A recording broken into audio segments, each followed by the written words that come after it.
All right, we are live. Susie is having connection issues, which is fine because we have a backup right here. There's two Susies, just in case her phone. Look, her connection is not working. So there's a backup Susie. So we're going to be covering the news. Susie is on the computer here, on her phone down here. If her computer doesn't work, she will show up on her phone. So, but right now we'll go like this. Oh, now you're better actually. Can you say something? Oh, Hello. Hello. Okay, cool. So we be live. Hi. Hi. All right. So do we have you? We have you. We're good. Yes. So this is the last time that you're streaming from this location. So after this, your connection should be fine. But this is the last time we're Inshallah, please. Inshallah, please. Yes. We have a new member. Ron just joined as a member. Yay! Welcome to Satan's Minions. Do you hear the dogs in the background? Yes, we do hear the dogs. Is it really bad? I'm gonna message people to make them stop. They'd be going crazy. Yeah. Okay. So let me message people. So, hello everyone who is not familiar. This is the Atheist Republic news show. Every week we cover a bunch of stories that are religion or secularism related. And it's very important to stay informed about the fight for secularism around the world. And so we take a global perspective when we're examining these things. This week, we're covering a bunch of stories from India, a bunch of stories about Islamic extremism, basically. And we have two big stories coming out of Texas. So there's a lot to get into. And is it going to be mostly sad or tragic, happy, funny, ridiculous, absurd? What is it going to be like today? I'm not going to lie. After preparing for the news, I felt straight up discouraged this week, but I do have a mood disorder that is flaring its ugly head. So I don't know how good my sense of things are. Because the whole world is a bit gray, but... So today's news is mostly depressing? Is that what you're saying? Yeah, okay. Well, no, what I'm saying is it's hard for me to tell because I'd be depressed. So. Yeah. But maybe you're right. Like, because you were depressed today, but because of your mood swings. But the news, so you judge the news to be bad because of your mood swings. That's what you're saying. But I think you were right. But it is also kind of a little bit upsetting. Yeah. Actually, very upsetting. Oh, no. Oh, God damn. Shreya... Are you okay? Welcome to Atheist Republic, you guys. I don't know what to tell you. Oh, no. All right, good. At least we're prepared, okay? Guys, today's news is not that good. Shreya is saying new timing for next stream. No, like, you're going to still be in the almost similar time zone, right? So we're not switching the going forward, this is the new time. Okay, we had some adjustment because I messed things up, okay? But now this should be where things are from now on. You didn't mess things up. It was good. All right, no, yes. I legit messed things up last week, but it's fine. The news is going to be at this time going forward, okay? Cool. Yes. Oh, my God. Steven on Facebook is asking, what's Hindutva? Oh, my God. Okay, Steve, you need to watch our shows more often. You need to thank Allah that you do not know what Hindutva is. If you do not know what Hindutva is, you say, thank you, Allah. Yeah. Because I wish I did not. I wish I did not. Okay. All right. All right, let's, can we, wait, let me actually share the screen and share the audio, just in case there's audio that we need to share. Can we clap for the first news? Yeah, I mean, an atrocity was prevented. We can clap for that. Okay, we're starting kind of okay. We're kind of starting not that depressing. Okay. First news. ISIS attack on India stopped by Russia. A self-proclaimed member of the Islamic State has been arrested in Russia for planning a terrorist attack in India. The Russian Federal Security Service released information regarding the would-be attacker's plan to kill a leader of India's ruling government in a suicide bombing. The attack was planned as retaliation for the quote-unquote insults at the Prophet Muhammad by the now former BJP spokesperson Nupur Sharma. In a statement released by Russian state-run media, quote, Russia's FSB identified and detained a member of the Islamic State international terrorist organization banned in Russia, a native of a country in a Central Asian region, who planned to commit a terrorist attack by blowing himself up against one of the representatives of the ruling circles in India. It is claimed that it was a conspiracy to kill a high-ranking member of the Bharatiya Janata Party. I know I can't say that right, or the BJP for short. Russia's investigation agency has also added that to execute the terror plan, the accused had been trained in Istanbul, Turkey by ISIS recruiters.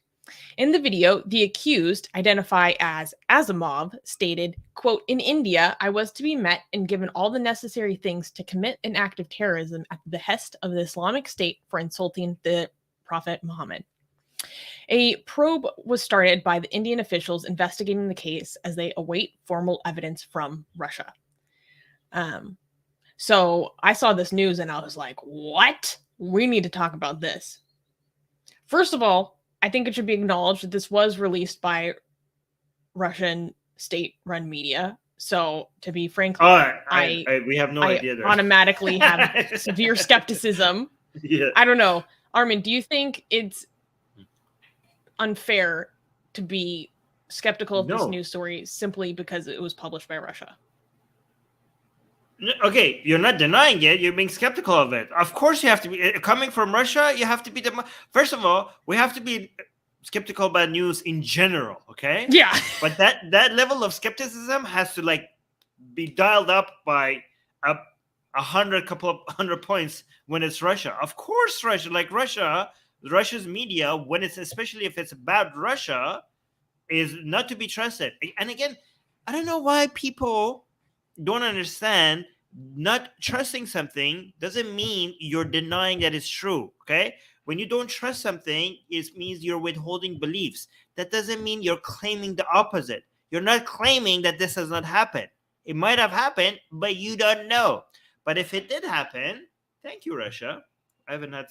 Thank you, Russian officials or government officials. Okay, we haven't said that for a while, right? This has been. But if it's a genuine news, this is good. Like Russia's government does something good. Like we can't be like biased about that here. Satya has a lot of interesting points in the comments. By the way, ISIS was being trained in Turkey.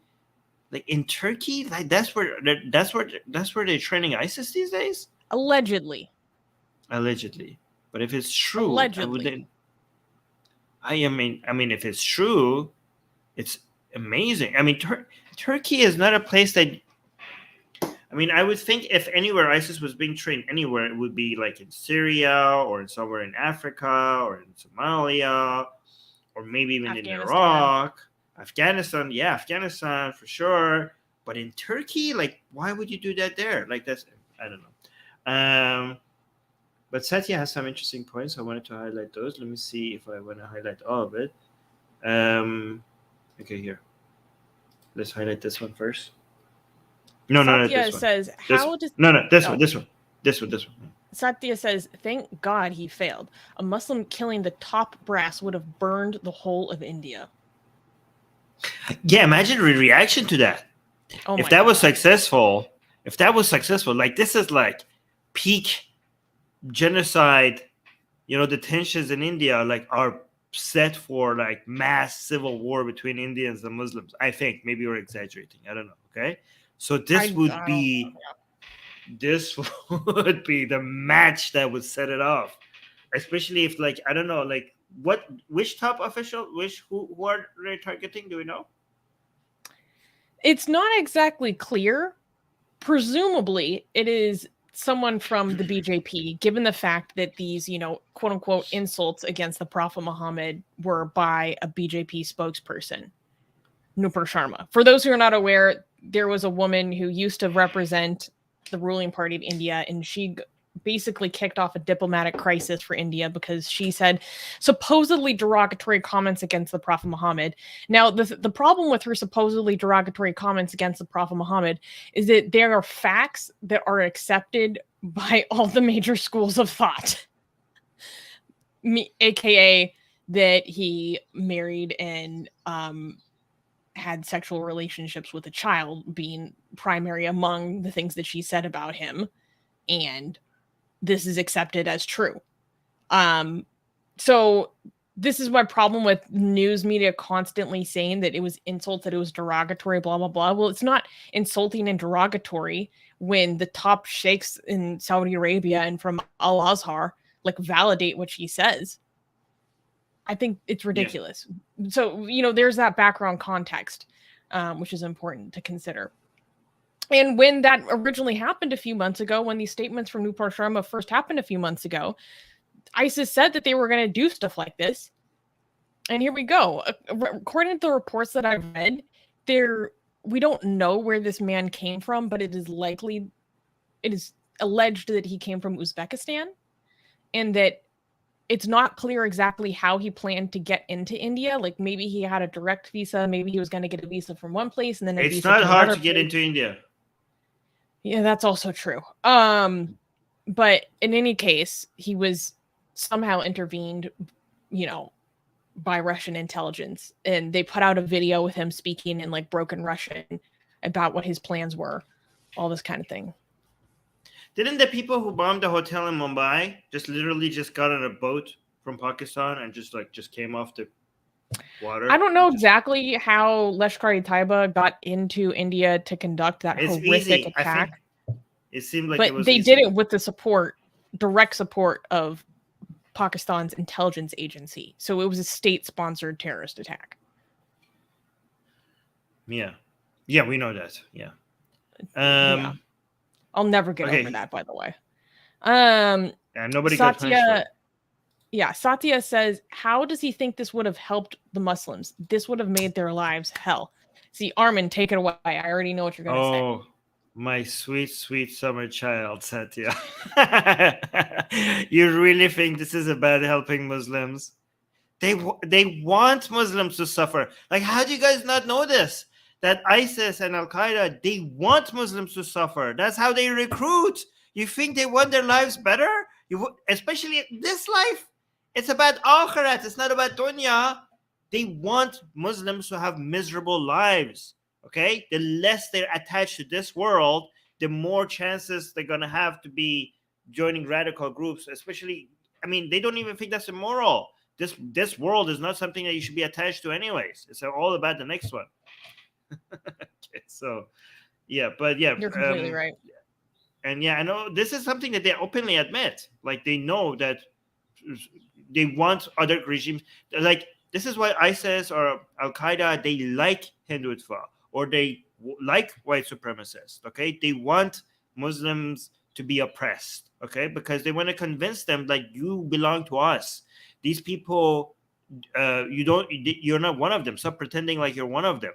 Come fully be on our side. Okay, so there's that. Mm-hmm.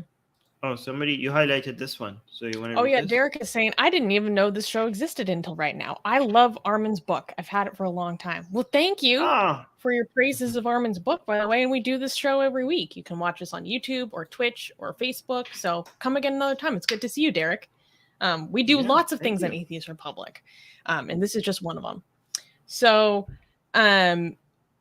one thing I also wanted to say is this is our first segment of this show, and we already said about a dozen different spicy words that YouTube and Facebook hate in their algorithm. So please give us a like, because it'll help show this video to more people. It's important to talk about, but it's controversial, so we get punished for it. So please take a few seconds to give us that like. Do you have anything else you wanted to add to this news, Armin? Okay, Shreya, she's saying that I expected to be somebody high profile like Amit Shah, like the person that we're trying to target. Again, I think if they were successful in getting somebody high in, higher up in BGP, the reaction to that would have been intense. Like, I don't know, this would be hell for both Hindus and Muslims in India. It would, I don't know. Maybe I don't know how much I'm exaggerating here, but I can imagine it would be good. Let me see what Oxymoron is saying. Very likely the kill count easily past number of killing done by Gandhians after killing Gandhi. Oh. Okay, Susie's here. So, did the Gandhians started killing people after Gandhi? Is that something that happened? I don't know that. So, Oxymoron is expecting some similar reaction. I don't trust anything Oxymoron says, so. Ouch! Oh, no! Like, I'm not going to lie, it's a full disregard. Okay, D, I want to highlight this. I know it's not better news. D is saying I should pass off my wrench. I am at work now during the stream. No. By the way, the wrench. No, you don't pass off your wrench. Wrench means like you're being a mod in the live chat. D, we're gonna have Q&As, and I'm gonna have Q&As on the other hour that we used to have before. So there's that. So even if D can never attend one of our live streams again, she will always have the moderator wrench because she freaking earned it. Okay. She deserves it. It's a badge of honor, and I will never take that away from you, D. Look what she did to it. Look what you did. Oxymoron is saying, I am so hurt. Oh. Oxymoron, can you blame me after the discussion that was had in that Q&A? Okay, but his information is correct. Look, Satya is confirming it. Yes, the people from the assassin task were killed. The other person that is Hindutva in our live chat. Hey, not all Hindutva are. Yeah, like Armin, you're confirming one Hindutva with another Hindutva. Okay. No, but I'm sure what they're saying is. Well, I'm not sure actually, but it's very likely true. Okay. I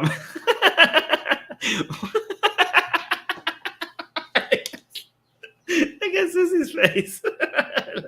That's all it takes for it to be okay. Okay.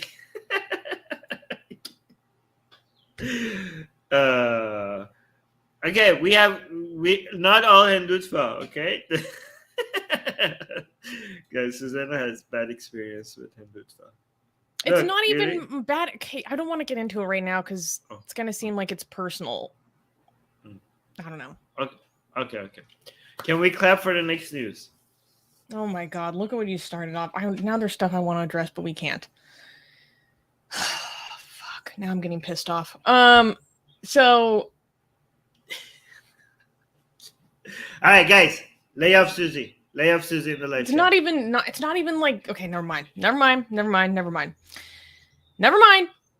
Okay. Okay. Do you want to move on or do you want to address it? Your choice. She's thinking. Just give me a second.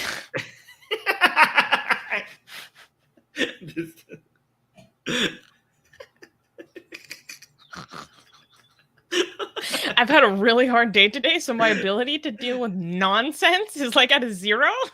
And so I'm like mentally trying to force myself to not engage, even though I really want to, and I feel like I should address some things, but I can't also because Armin has a hard stop today. Okay.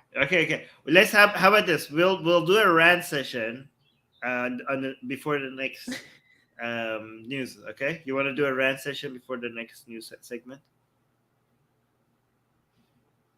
Because D is like address it.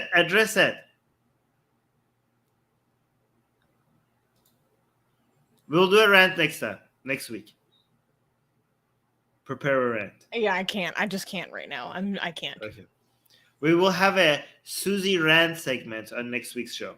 Okay. All right. Can we clap for the next news?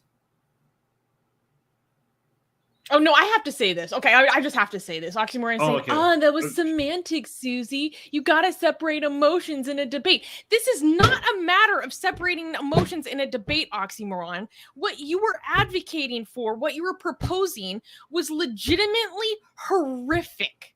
Okay? And it's not a matter of me just being some emotional woman and I can't handle it. Oh my God, I don't know how to separate emotions.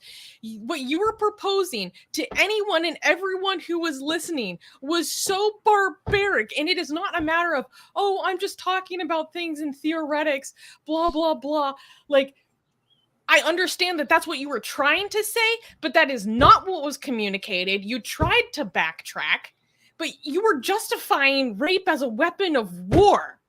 And not as something that it like happens in abstract hundreds of years ago. This is something that happens today. Yeah. You're just. This is not a matter of like, oh, you're getting emotional, blah, blah, blah. That's so condescending. You were just legitimately so terrible at expressing what you were trying to say that it came across as just saying that this is fine. To everyone who was there, they were like, what the fuck is happening? Okay, this is not a matter of emotions.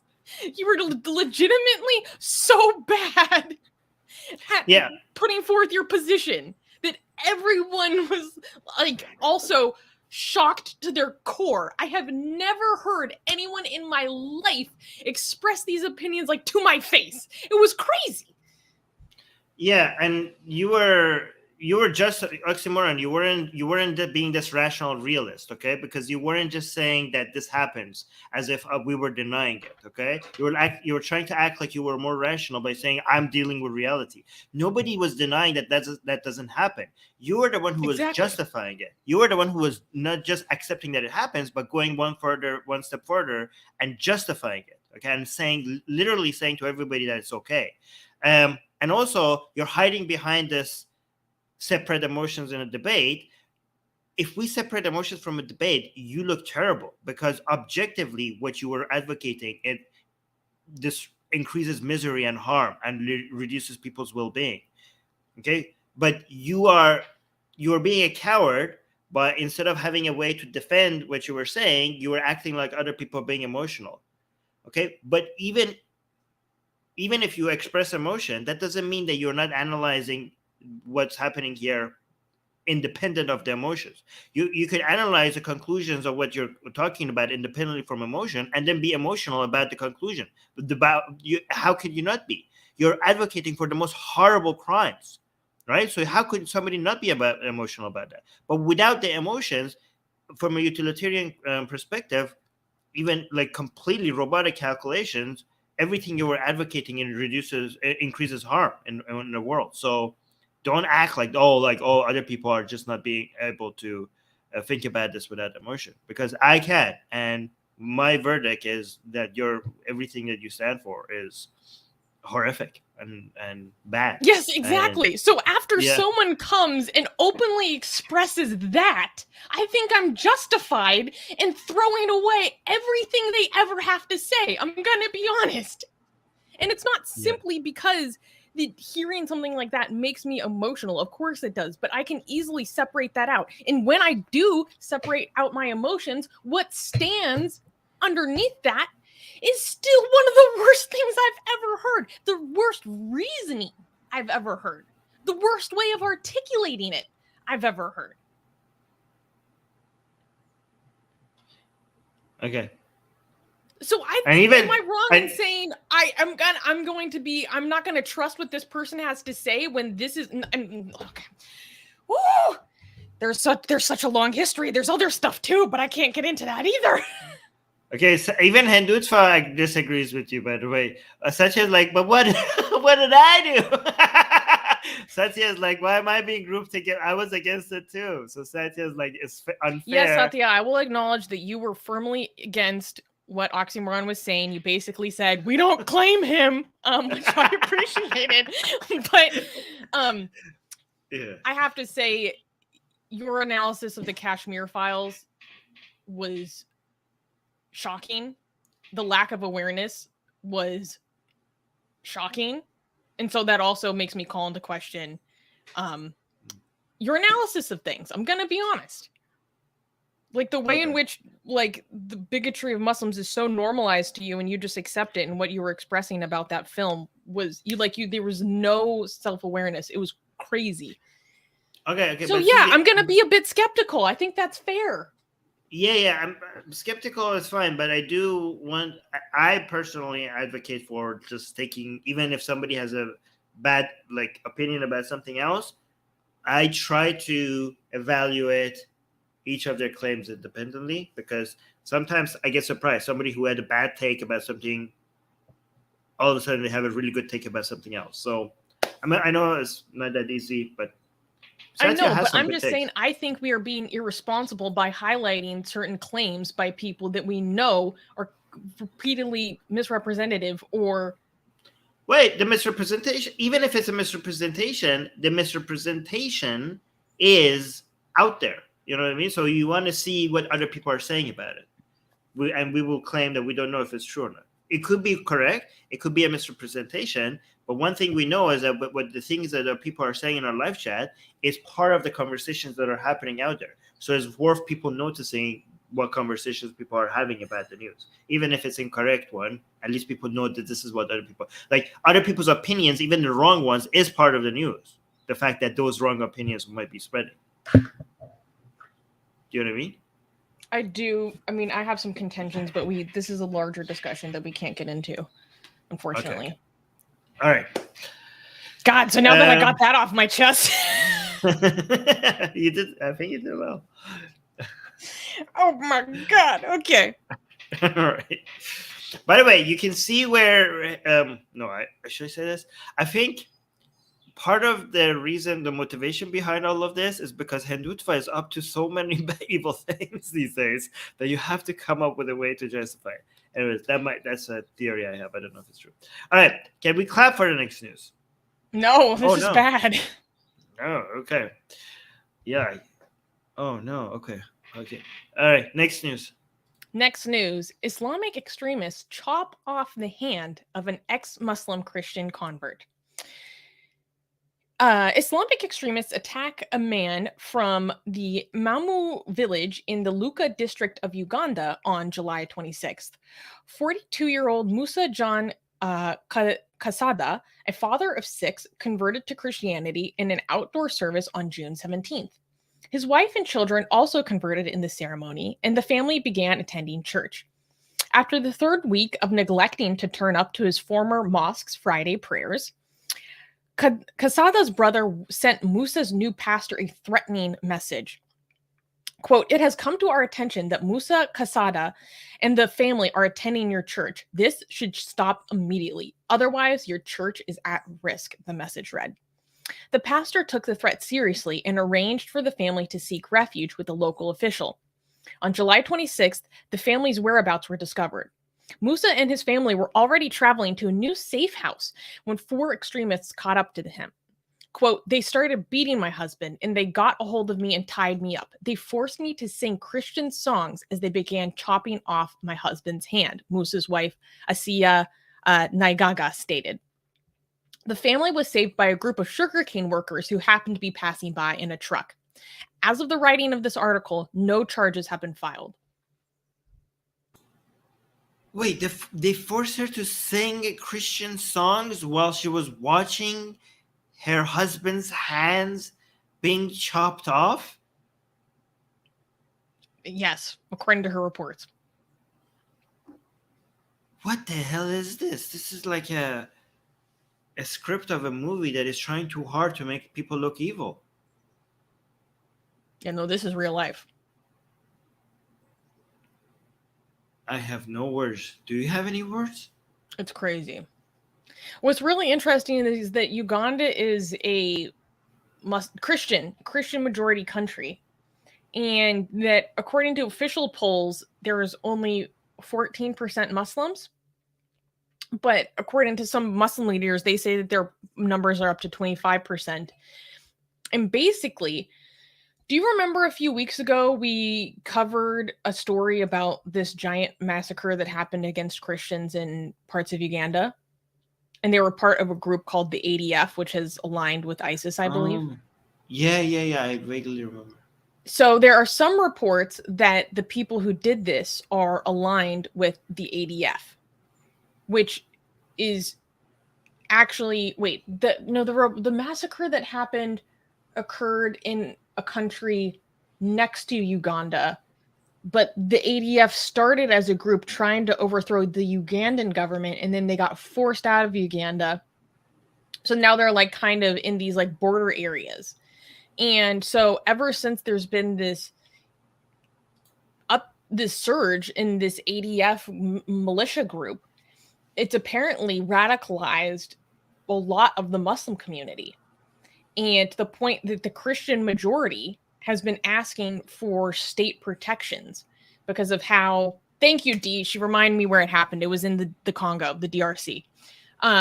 This is why Dee is the best. Armin concurs. So this actually did happen in Uganda this time. And yeah, apparently this group has just like radicalized people insanely, and there are people being targeted like this all the time. And I thought it was really important to cover, because a lot of times in ex-Muslim movements, like, we only highlight what happens to ex-Muslim atheists, but ex-Muslim Christians face the same levels of persecution. And this is like horrific. But honestly, this is against like the Sharia. Yeah, the Sharia is actually worse. He's ex-Muslim. Yeah. So he should have. How do I say this without YouTube thinking I'm advocating for this? Islamic law prescribes some his neck being chopped, not his hands. But wait, what was his hand? Why did they chop off his hand? For leaving Islam. Yeah, I mean, and his whole family left too. And they all had to witness their father be mutilated. Okay. I mean, he didn't steal. Chopping of hands is for when you steal something in Islam. Chopping of the head is for when you leave Islam. Yes. So he kind of got lucky, I guess. I don't know. In some ways. Relatively. But really, this is like an act of terrorism against the whole community. Yes, you're right. He's a constant reminder. He's just exactly walking around like with this is going to happen to you if you step out of line. So you better be showing up to your Friday prayers. Otherwise, we're going to notice. They were so when they were trying to go to a different safe house, they had been previously staying at like a government official's home. Like, they were straight up on the run. It's so scary. And like I said, no one, as of what I've read so far, no one's been arrested, no one's been ascertained, no one's been charged. Okay, so Yodes in the live chat is saying, wait, let me rephrase that. Even I don't think Muhammad could have come up with something like this during his lifetime. I mean, I don't know how much of the Sirah do you associate. According to the Sirah, Muhammad lit a fire on someone else's chest just so that he could find the treasure. So, oh yeah, and he also put hot rods in the eyes of people who stole some sheep. God damn. Yeah, so I don't know if what you're saying is not true. Actually, Muhammad did come up with stuff like that. Wait, hold on. Somebody else was saying something. Do you want to respond to this? Shriyach is saying, do you guys ever lose some innocence that you didn't know you had while streaming? Honestly, I think that left me a long time ago. Oh no. Not anymore. I don't even think that happened to me because of covering tough topics. I think that happened to me because of the sheer amount of abuse I experienced because of Hindutva. Like, that changed the way I interact with people forever. I'm not even kidding. Okay, so Troll saying maybe upon an early retirement, like Islamic law mandates the early expiration of apostate. I mean, to be honest, guys, most of these radicals, like, a lot of people think like radicals are expert in Islam. No. I bet you these people have no idea. Like, I bet you most of us here are more familiar. No, not most of us, but a lot of us here are more familiar with Islamic laws than a lot of these radicals. Okay. I think their leaders are pretty up to date with what's Islamic law, but I think they're random foot soldiers. They have no idea. They have no idea. Like, they don't even know what's in the Quran, let alone what's fiqh or in the Hadith or in the Sirah. No, they just probably believe in the supremacy of Islam. Yeah. And the supremacy of Muslims over non-Muslims. Yes. Yeah, and their right to establish Islam as the dominant and superior religion above all others and at the expense of others. I don't know. Okay, I thought it was really important to highlight this news just because, like, even though, you know, technically there are things about this that go against Islam, blah, blah, blah, it's still important to talk about just the sheer acts of violence that people do for the sake of propagating Islam or enforcing it and policing the community, even if technically the way they go about it is against its own teachings. Do you think that's like a fair assessment? Like that Islam is ultimately. You say that again. Basically, I think it's important to cover this news that while we can point out, well, technically this is Islamic and technically this goes against the Sharia and blah, blah, blah. Like, we can point out those things, but ultimately it's important to highlight the fact that this is what the extent that people will go to enforce Of course. it upon other people. Okay, this is still Islam. Okay, so even when things are not completely according to the book, okay, it's still Islamic. Okay, for example, the fact that priests abuse children, okay, that's a very Christian thing.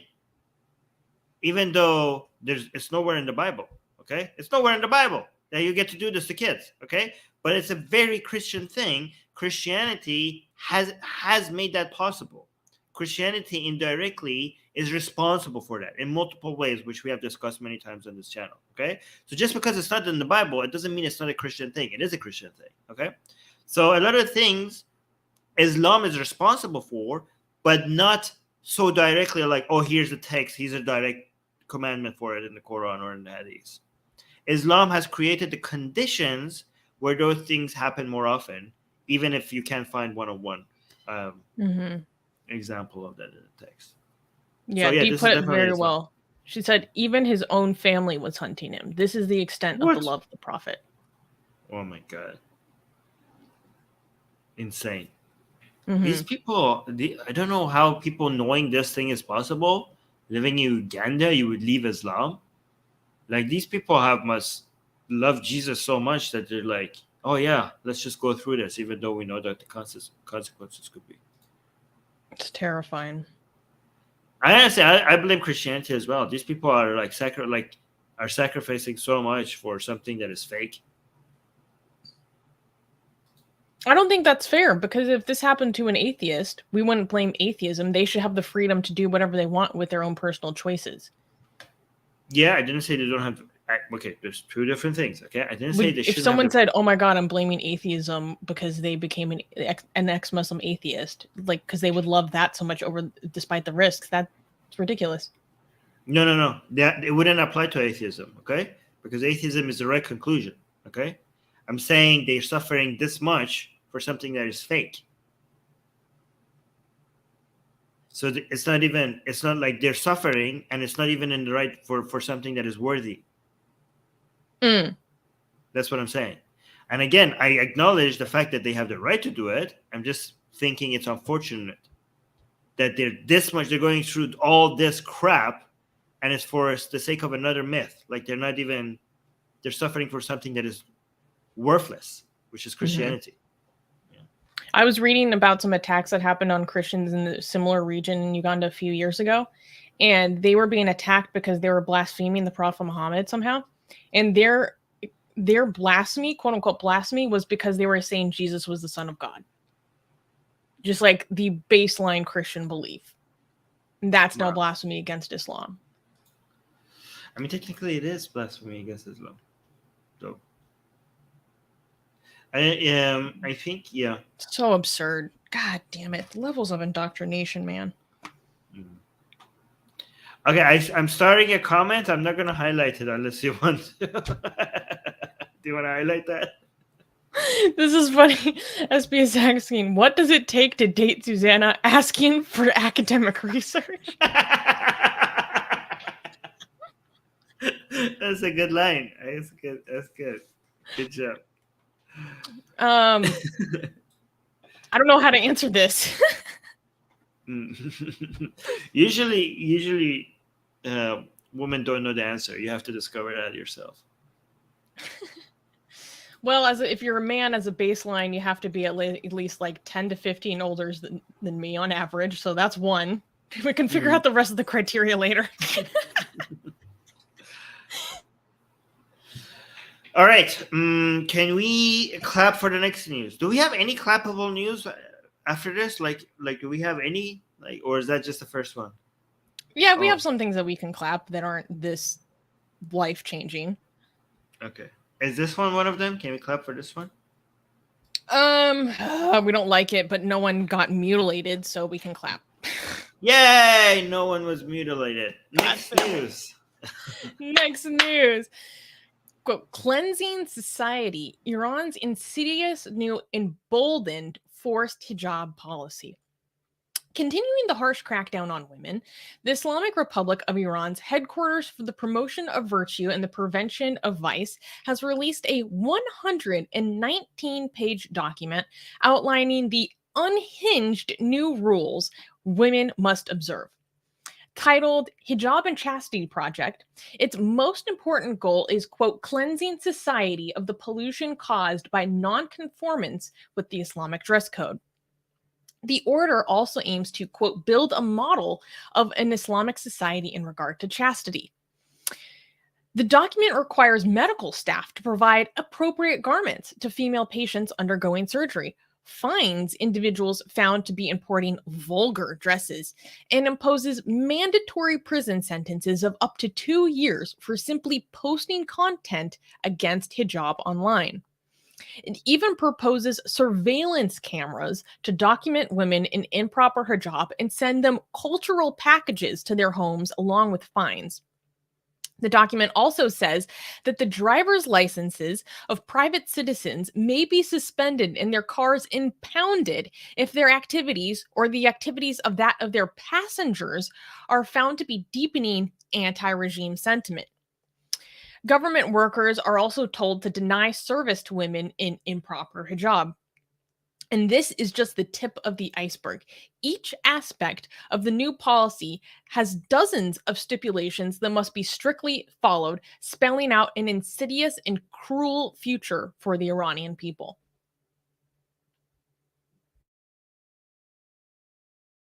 You're muted. I said, where is this document?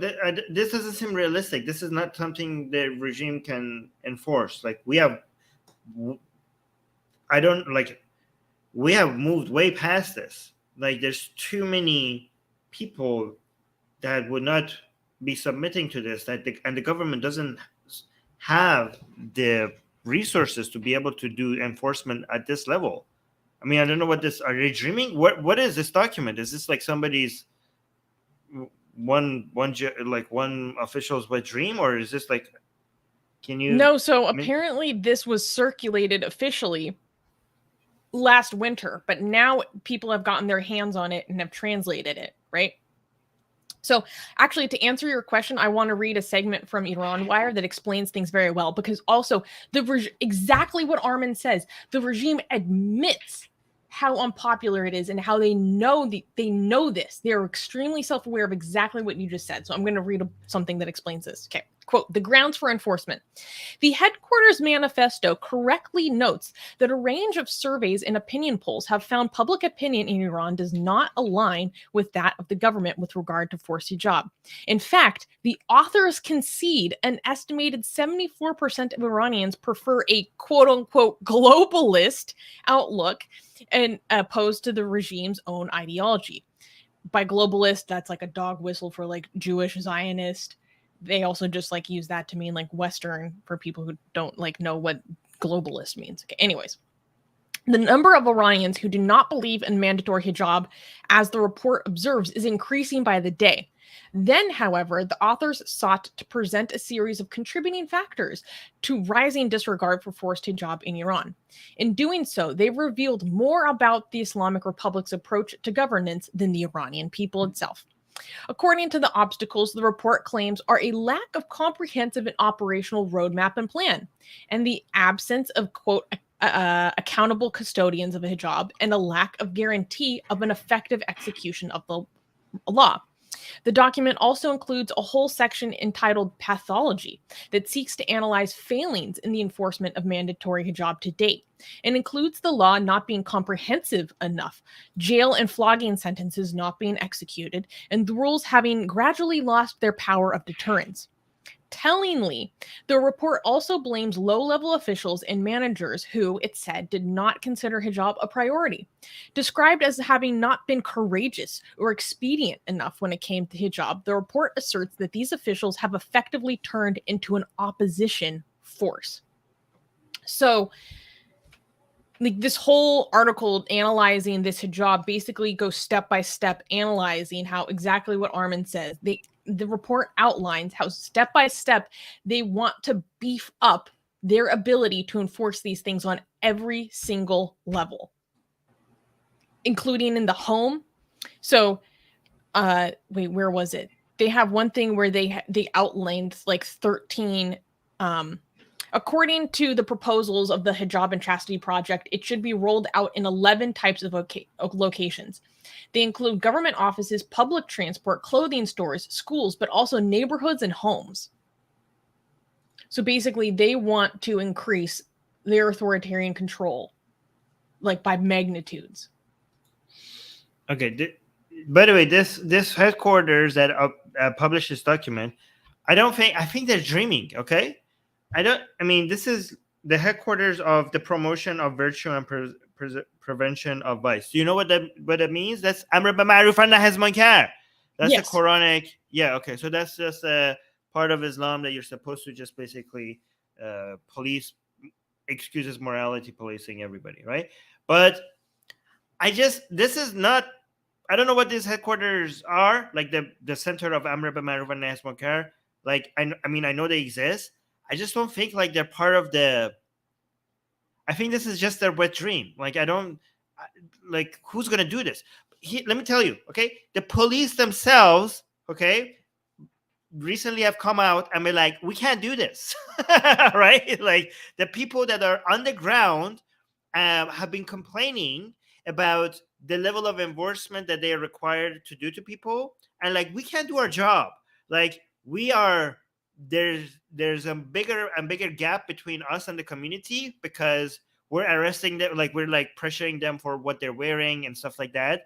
And to do all the other work we do, this gap is making our job difficult, and we don't even have the resources. Like, we don't even have our resources to basically do our normal job, let alone this other work that we're supposed to be doing, right?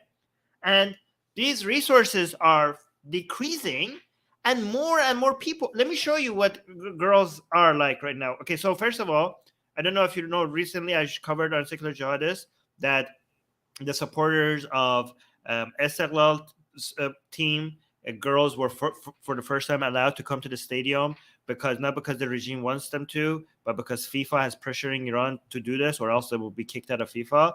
And now the red team, they have a blue team and a red team, which is the Purse Police. The Purse Police girl fans, were also allowed.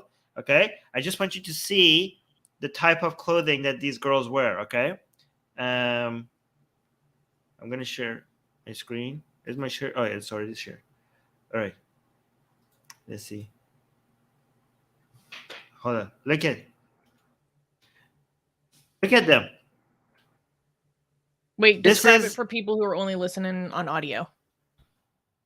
Okay. Hold on. I could just try. This is the way the Iranian girls are coming out in Iran to celebrate their team. Okay. This is how they are. Okay. So, but this is the first time. So the last week I showed you the blue team. Now I'm showing you the red team. Okay. This is the first time that they're legally, because before they wanted to come to the stadium, they had to dress up as boys and stuff. This is the first time that they legally are coming out as girls. And some of them cried. Actually, let me show you the cry. Because this is not just about, for them, this is not just about being able to come to the stadium. This is about being treated as like equal, as a human being. They can just do normal stuff, right? They've been fighting for this, okay? So this means a lot to them, right? And it's also so a sweet victory for them, because it's not like in Saudi Arabia where the government is like giving to you, like, oh, here, I'm giving you a gift because out of my own benevolence. Okay, the Iranian regime has been forced to submit to this, so that's what, because of FIFA. So this is not something that they're doing this willingly. So the victory is like sweet, like very sweet, because they know that this is by force. Look, this is how they're coming out. Okay, and this is like, you cannot. This is like when Iran tried to ban satellite TV, right? Satellite dishes. they were really they gave up, and that's still illegal in Iran. But almost everybody has that. Everyone with TV has satellite dishes, even though it's illegal in Iran, because it's just too much. Too many people are now disobeying the law that it makes the enforcement of the law almost impossible. So this like center of Amr bin Ma'ruf and Nahy anil Munkar, this religious official, I think they might just be dreaming. I don't think like the armed forces are going to be like, yeah, sure, keep like I don't know how much authority they have, but I think this is just like their ideal scenario, which is probably never going to happen. Okay, look at this. But they want to use facial recognition to track women on the subway about bad hijab. Yeah, they want to do a Chinese level. It's just too late. It's too like this is like I don't think you could put the genie back in the bottle anymore. I mean, if they can, it would be very impressive from an authoritarian perspective. I just don't think they're capable of undoing all of this anymore.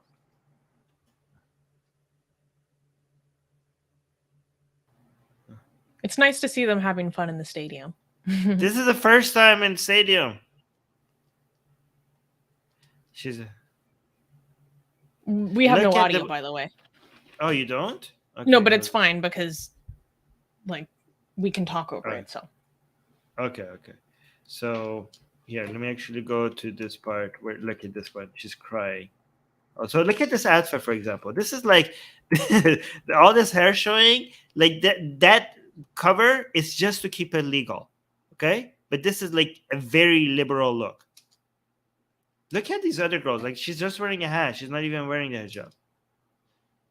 Look, this one is crying. She can't believe like it finally happened. They finally are allowed to do in the stadium. I fully endorse this one because like unlike Saudi Arabia, it wasn't a gift from the top down. Anyways, these are but they have their own section, like they're separate from the men. But still, it's a cool. And again, a victory like this makes them feel like, look at this one in the middle. She has no hijab, and she's on camera, and they don't give a crap. Like they're on camera with their faces and everybody. Like this one is not wearing a hijab; she's wearing a hat, and this is illegal. And they don't like it has gotten to a point where you can get in trouble, but it's unlikely. So everybody and more when people are saying that more people are getting away with it, that means more people are just going to do it. And then there's no way to clean this mess up. There's no way to clean this mess up for the regime. Like they're looking at China. Like if China can have that much surveillance, maybe we could do it as well. But you don't have the resources. And also the people out in Iran are too like in China, the CCP has managed to make the people submit. Okay. But right now in Iran, the attitude is not like that. The attitude, like even if you had this Chinese level surveillance method, the attitude of people is in rebellious mode. So you can't undo that. I don't know how. I mean, again, maybe I have to come in a couple of years and we're like, no, maybe they were successful, but I just don't think so. Maybe I'm wrong, but it just doesn't seem like it. Like this is Iran. Like they're like. By the way, look, they're doing this in the middle of, in front of this dementor. Right? This, you know what this is? This is a lady that's supposed to keep them Islamic. You see this black? Oh, she's the religious morality police. No, yeah, she's the person. Whenever you see a dementor in the middle of the woman, she's the one who's supposed to. I don't think we should say that, Armin. I think it might be against TOS. Oh, okay. Like outfit that looks like a. No, she's okay. So I didn't mean it like that. Okay, it just looks like that. Okay, I just feel what I'm saying is that you can see how Islam, the outfit. I'm not dehumanizing her. I think Islam is dehumanizing her, making her wear outfit that in fiction is associated with the absence of happiness. Okay? Literally sucking out your soul. That's what it's associated with. Yeah, and your joy and happiness. That's what they're associated with. And that's the outfit that religion, Islam prescribes for women. Okay? So I'm not doing the dehumanization here. Islam is. Okay? But I think she's like, look, she's supposed to keep all of this Islamic. And look, she's like, she can't do anything. She just has to stand here and watch. Anyways. Okay, so that was that. That was an interesting tangent. Anyways. Yeah, I just think like this is not, we're seeing such a emboldening of like state crackdown right now. I think we're really just seeing the beginning of it. Armin, Yeah. in this report, oh my God, there's so much about this report I wish we could dig into. Like, we could do a full episode. It talks about, because you know how you say that you think that this is happening just to signal to the religious base? They literally talk about that in this report. No way. Yeah. Yeah. Like, maybe we should have a This is- separate discussion about that. Yeah. This is so they know that this is not possible, but they want to provide some hope from the 20% of Iranians who are pro the Islamic regime, and they're dealing with insecurities right now. They feel like we have this regime, the government is on our side, the military is on our side. How are we losing? How are we losing the people? Right? So they think like they're losing the Islamic revolution. So to keep them loyal to the regime, because like if they can't keep the country Islamic, why do we even have an Islamic Republic if we can't keep this country Islamic? So for this 20% of the population of Iran is the regime's base. So if they want Islam, you have to give them Islam, or else you're going to lose your base because you don't have the other 80%, right? So you have to provide them with some hope. That's a very good point. That's a very interesting point. Guys, we have such good, interesting takes here. Wait, before we go to the next segment, I just want to like apologize. I feel like I started off this show like very negative because I'm having a hard day, and so like sorry to everyone. No, it's okay.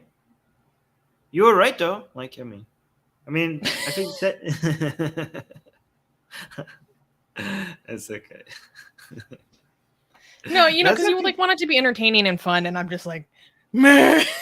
I mean, it was like harsh and jumping down people's throats and being mean. I'm sorry. It's okay. It's okay. It's actually interesting. I don't know. I enjoyed it. I don't know if other people enjoyed it.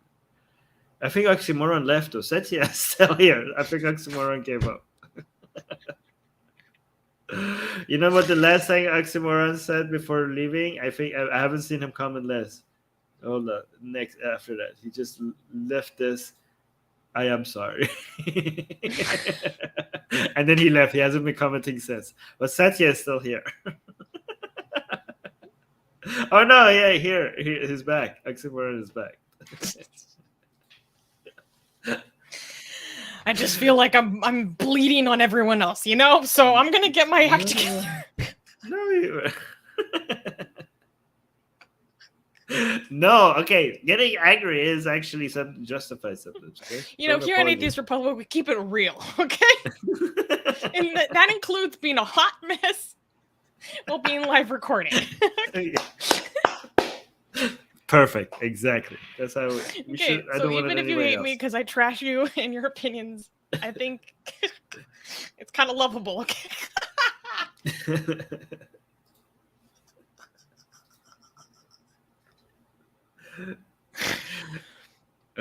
Okay, let's go to the next story. With this one, we have something that we can show as well. Oh yeah. You have a tweet with this one. Okay, good. Yeah. Can we clap? Yes.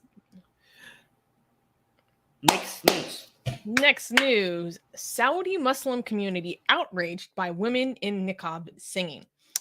On August 15th, Saudi actor Abdullah Al-Sadhan posted a video on Twitter of a woman wearing a full face veil singing and conveyed his unwavering support for her performance.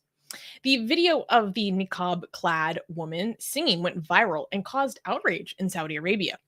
The actor commented that the woman in his tweet commended the woman in his tweet for her voice and wrote, "I just want to say that may Allah protect you. Finding a job and earning money for sustenance is difficult. Keep going with your beautiful voice regardless of what others think about you." However, some from religious Saudi Muslim communities did not appreciate her endeavor, as singing is considered haram, and such performances by women are contrary to traditional and religious norms. One user questioned why she wore the niqab while singing and performing.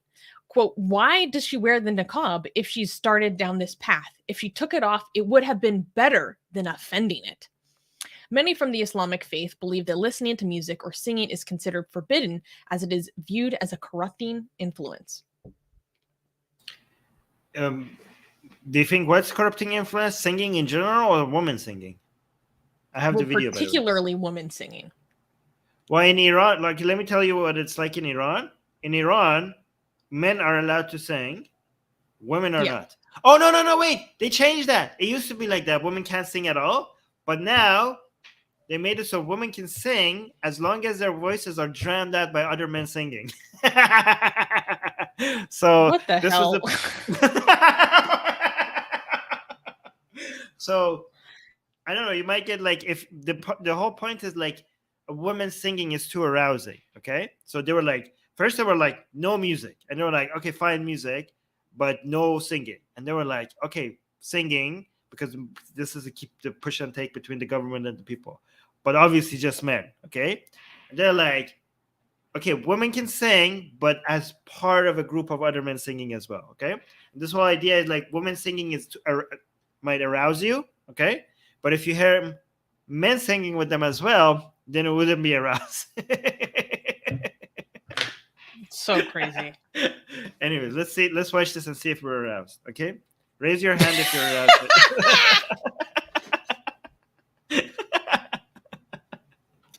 Okay. Everyone, keep a close monitor of your pants. Okay, let's see how. Yes. Let us test together. This is an experiment, everybody. Okay, everybody. Oh my mind God. your pants. Mind your pants. Okay.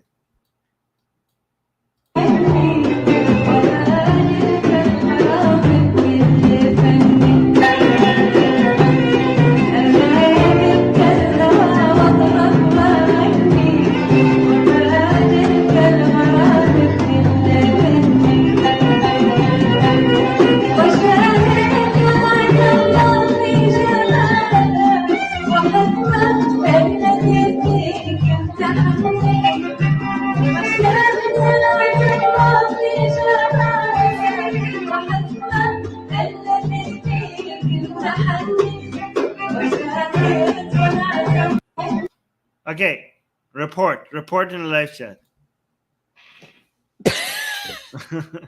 I mean, Susie, you're by. You drop a 1 in the live chat if you were aroused, sexually speaking. Wow. Okay. Wait. So I think she's a good speaker. Singer. It's a good singer. I mean. Okay. What is he saying? So the tweet says, "What I say, but God protect you, and only searching." Okay. So guys, by the way, the reason why this is, I'm assuming the reason why this is getting a lot of attention is not just because a woman is speaking. Okay, people are like minds are blown because woman singing is associated with something that is less Islamic or un-Islamic or somebody who cares less about Islam. So seeing a woman in full niqab and singing at the same time, people are like, what is happening here? How could she be like so Islamic and also not Islamic at the same time, right? So that's why people are reacting to this. Like, what the hell is going on here? And some people are saying, like, maybe like if you want to go on Islamic, just take off the niqab. Like, why are you being so Islamic at the same time? Exactly. Right? So, yeah. So people are confused. People's minds are confused, and they don't know how to process this. What they're saying. That's what's happening here. Well, because when they actually find this basically like slutty to do, like she's calling attention on herself, like she could be causing men to be aroused, she could be causing temptations, like that's basically like a unmodest thing to do, right? So that's antithetical to the point of the niqab. That's part of it as well, right? Yes, exactly. They're like, I don't know what people's reactions are. It doesn't make sense. Yeah, people are like, you're trying to hide, your aura with your niqab, but at the same time, you're arousing people with your voice. So what the hell? What the hell, lady? We're getting mixed signals. We're getting mixed signals here. Do you want us to be aroused or not? Like, you can make up your mind. Anyways, you have some comments highlighted. Yeah, I think you've told me before that you've come across very religious women who like basically speak in a fake man's voice in an attempt to not arouse men, right? Oh yeah, in Iran. Okay, again, this is not very common. Like with the first time you get exposed to it, you're like, even as an Iranian, you're like, what the hell is happening? Okay, so there's this woman, and I just noticed like you have to be like really religious. Like even religious people find this like this is too much. Okay, but you talk to the woman. Okay, so you have the woman who has full hijab, like very religious, Not Niqab though, because in Iran, Niqab is not a thing unless you go to the Southern Arab sections, right? But you can tell like the lady is very, very religious, right? And for example, you talk to her, you're like, "Hi, may I speak to your husband?" And she says like, he's not home here." Like, "Oh, where is he?" And like, "Oh, he's over there." And the third time, I don't know, it's the third time or fourth time, like, "Do you know when he's coming back?" And then the first two answers that you got from her is like a normal voice, but all of a sudden the third one, she's like, "I'll be back at 4 p.m." or something. Like, she talks like that. Oh my God. Like, she starts talking like that. Like, what the hell just happened? Like, why is she thinking about it? Like, she was like, "Are you having a stroke?" Right? So apparently, I don't know, after the third time you speak to a man, or the fourth, or the second time, the third one or the fourth one has to be you change your voice, because if you keep talking to him in your womanly voice, he ends up being aroused. Okay, so apparently that's what you're supposed to do. You're supposed to change your voice to something that is completely unsexy or manly. Yes. So It yeah, makes that's a thing. complete sense. Tortorella is like, "She's Batman." Yeah. Yeah, like that. I am the darkness.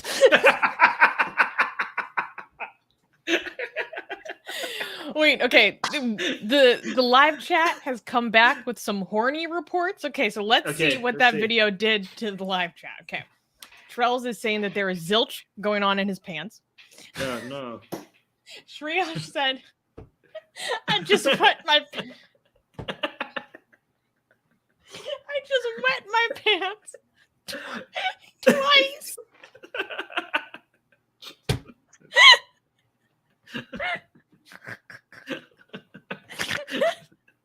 Okay, Shriyash wins for best comment today. Yeah. Hands down. Great Jedi said, "Nope, still waiting for my horny monster to come out, but it did not work. However, I did get the feeling that I was about to get robbed." What? Oh no. Okay. And Yode's saying, Susie said the S word on YouTube. "I have completely given up on monitoring my language today. I just threw that out the window today. Okay, I'll be better next week." No, forget it. Like, yeah. And Dee is making a good point. She's saying what's funny is that this video is actually over a year old, but every time someone posts it, it causes a fresh wave of outrage. Right, yeah. So this is like what's recent is this wave of outrage, not the video. Yeah. Yeah, exactly. Oh my gosh. That was good. Oh my gosh. I just wet my pants twice.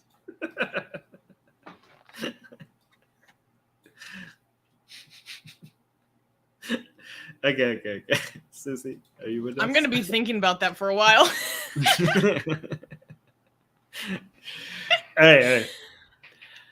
All right. Let's go to the next news. Can we clap for this one? Do I have the right one up? Yes. Okay. Next news. Texas school district bans the Bible. What? Plot twist. In a plot twist, amidst an ongoing nationwide moral panic and book banning spree, it looks like the Bible itself is now up on the chopping block in the Keller Independent School District, or KISD, in the U.S. state of Texas. A formal assessment conducted by PEN America between July 2021 and March 2022 pointed out that 86 school districts out of 26 states had banned certain books. Most of the books that were forbidden had themes of sexuality and racism. The KISD ordered 41 books to be reviewed under a new policy. A graphic novel adaptation of Anne Frank's diary, The Bluest Eye by Toni Morrison, and the Bible were some of the titles pulled off of the shelf ahead of the review. These books, among others, are being quote-unquote challenged and have been ordered to be pulled from the shelves while they are under review to see if they comply with new policies. According to a district spokesperson, the Bible was added to the list after a parent questioned the Christian scripture. According to the parent, the Bible had, quote, inappropriate content, including sexual content, violence, including RAPE, I'm not saying that word because of YouTube, murder, human sacrifice, misogyny, homophobia, discrimination, and other inappropriate content. First challenged in November 2021, the person withdrew their complaint a month later. The Christian Holy Book was also targeted in February by 2 additional complaints. One of them stated that the Bible, quote, is a map to slavery, incest, sex between donkey and women, misogyny, murder, pedophilia, another red flag word for YouTube. You name it, it's in there, end quote. Another saying, quote, religion doesn't belong in public schools. This book also describes multiple acts of sexuality and violence. In a statement, the school district said all the books included in Tuesday's email have been included in Keller Independent School District's book challenge list over the past year. Books that meet the new guidelines will be returned to the libraries as soon as it is confirmed they comply with the new policy. Well, I mean, at least they're being consistent. I never thought that they... Okay, so how does this work? You just, like, file a complaint and they just pull it, like... They pull it first and then reevaluate and then put it back if it meets the criteria? So as soon as you file a complaint, they just pull out the book? I'm not... Okay, so this whole book banning thing, there's a lot of it. So it, like, varies by district to district. Overall, like, some of the details of it confuse me because, like I said, there's so much variability within different school districts. But there's kind of a background here. So there was an effort to pull a bunch of these books before. And so here's a quote from Vice. Essentially, in this case, the books were challenged, then reviewed in a closed-door committee vetting process. The books survived that review, but then were further challenged. The district decided to pull all books on the challenged list for the time being. So there was like a challenge list, and then there were parents who went through and reviewed everything, including the Diary of frickin' Anne Frank, and said, you know what, we read this, we reviewed it, we said that it's fine. Basically, the school district came back to them and said, this is a quote from a parent that was involved with this. Quote, these books went through the official district established challenge committee process, she said. But because they all passed the committee process, our extreme Christian nationalist school board decided the process was rigged. Sound familiar? I served on the committee for the Diary of Anne Frank graphic novel. The person who challenged the book didn't even show up to defend their position. But now the book is pulled. So they went through, they were challenged, they were reviewed. The school district, the school board was then like, actually, you came to the wrong result. We're going to challenge them and pull them again. So they're really into pulling off Anne Frank. Yeah. And so that's a whole other side of this story that set the Jewish community on high alarm. Yes. But like, okay, so if that's their standards for pulling books off, now if you go through the same procedures, the Bible should be easily pulled off the shelves.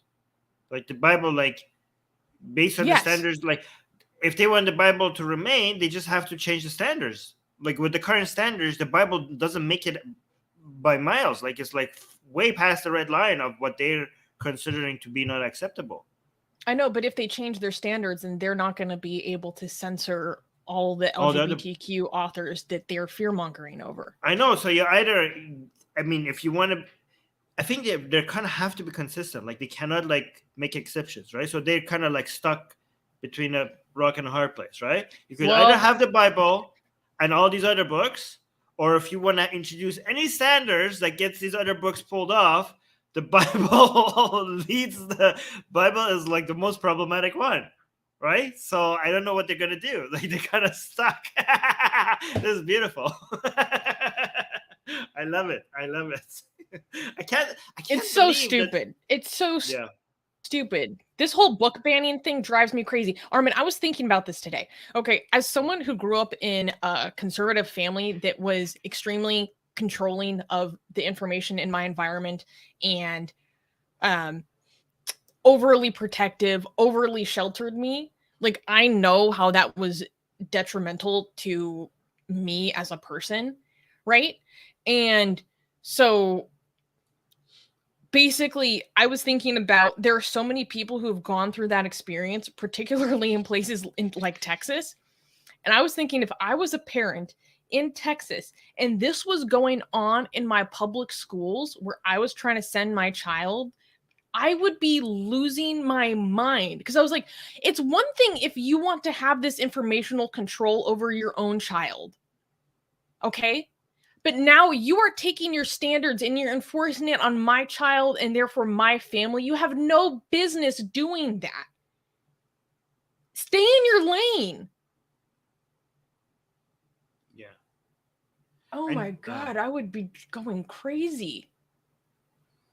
But also, to me, also suggests how homophobic or transphobic or all the other things these people are, because Yeah.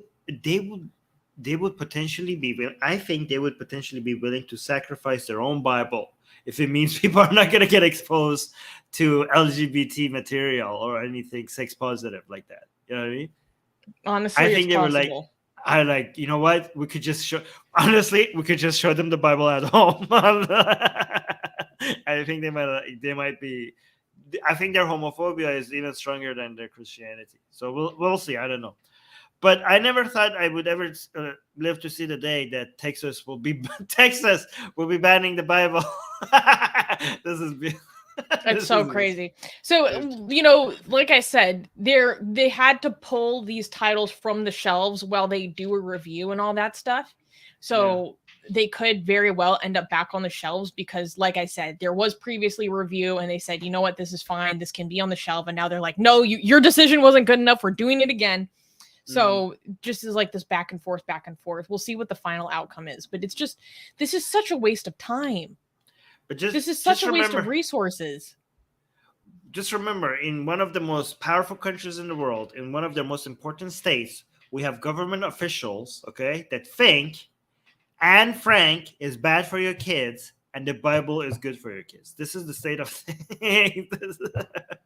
By the way, why are they against Anne Frank? Is it like, are they just like, they're just anti-Semitic, aren't they? Like, is this like they're hiding? Yeah, so they ostensibly say that it's because if you read Anne Frank's diary, like she talks about like her blossoming puberty, like her attraction to this boy that she's in hiding with.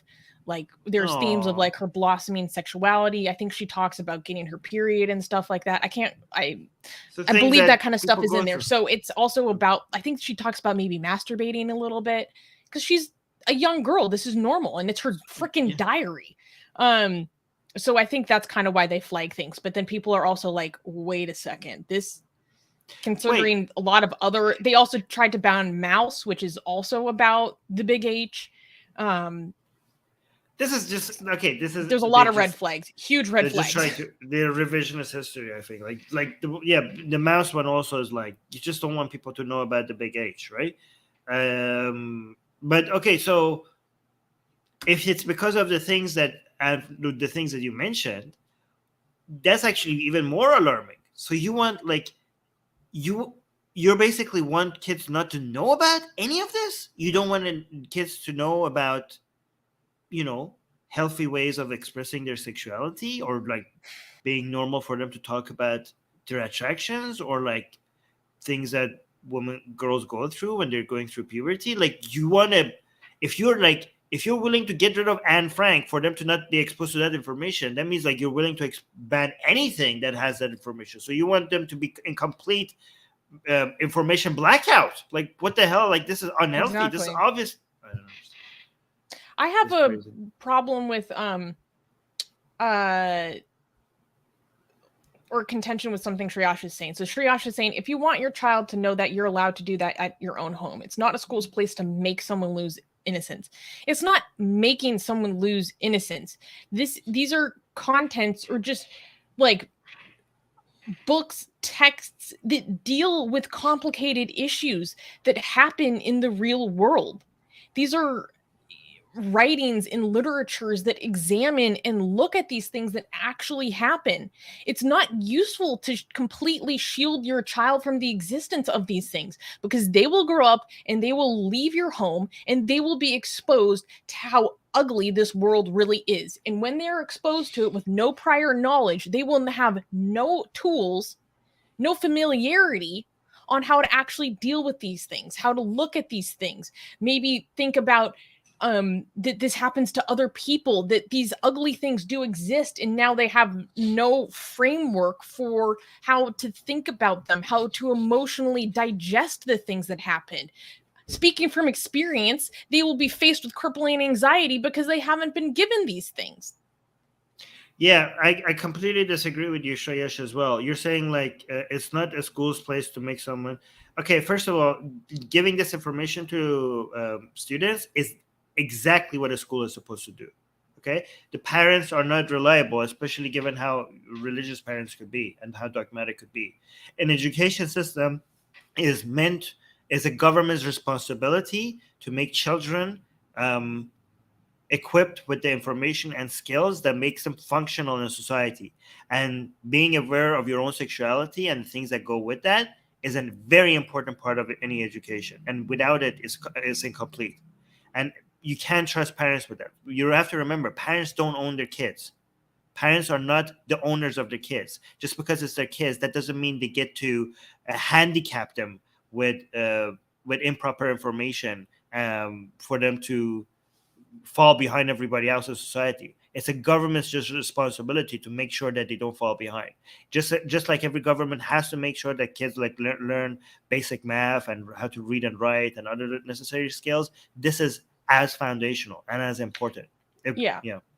So Shreyash is saying, wait, it was about sexuality? Yeah, basically in the United States, this is happening because of a moral panic over supposedly grooming children, okay? And then Shreyash is saying, I guess that opinion came from my regret from going down the teenage edgelord path. Okay, but Shreyash, I think perhaps if you had an older adult that you could have entrusted with these things that you were curious about and had real conversations that were authentic about what this means in the real world and the consequences of these things, it maybe wouldn't have gone down an edgelord path if there had been an adult and a mentor that you can have like real heart-to-heart conversations with. I wish I had that because I did the same thing. Yeah. Okay. That was actually very good, I think. I like how we take the news and then we spin off to like we go on on commenting on a wider aspect of things. This is such a sweet comment from Shreyash. I'll be a better parent, hopefully. Aw, yeah. Yeah, and this is the takeaway. Thank you, Dee, for always giving us the moral takeaway. She's saying this teaches empathy. We need more of that. Exactly. Thank you, Dee. I feel like she's our live chat mama. Yes, she is. By the way, usually people who are concerned about being better parents end up being good parents, okay? So the fact like, I hope I end up being a good parent, I think you're going to be. Like the fact that you're even thinking about that means that you're going to be very self-aware about your parents. They end up doing better than most people. You're making an effort. Yeah, there are people who actually end up making effort, yeah. All right, so can we clap for the next news? Oh, we don't like this, but in comparison to the rest of the news this week, we'll give a clap. Cool. Next news. Texas law requires public schools to display "In God We Trust" donated signs. In another attack on American secularism and public education. That can't be right. Unfortunately, yes.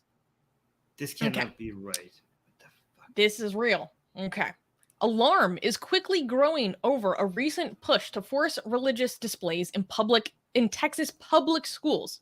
Senate Bill 797 requires Texas public schools to display donated "In God We Trust" posters. The law was signed by Republican Governor Greg Abbott in June of 2021 and went into effect the following September, but did not get that much attention because most school districts were not practicing in-person classes due to the pandemic at the time. The law is very specific, requiring the public schools and colleges only display donated signs or, quote, purchased from public donations and must be displayed in a conspicuous place.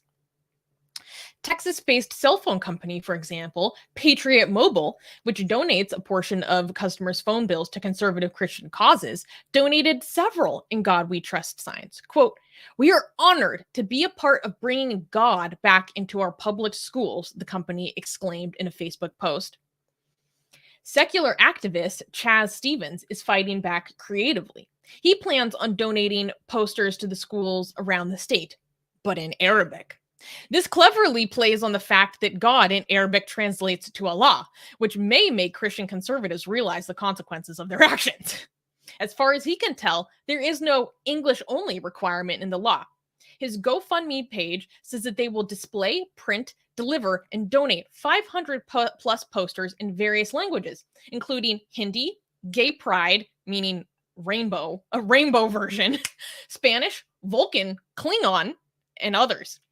Stephen says that if the campuses refuse to display his donations, he will file a lawsuit and use the court case to challenge the statute.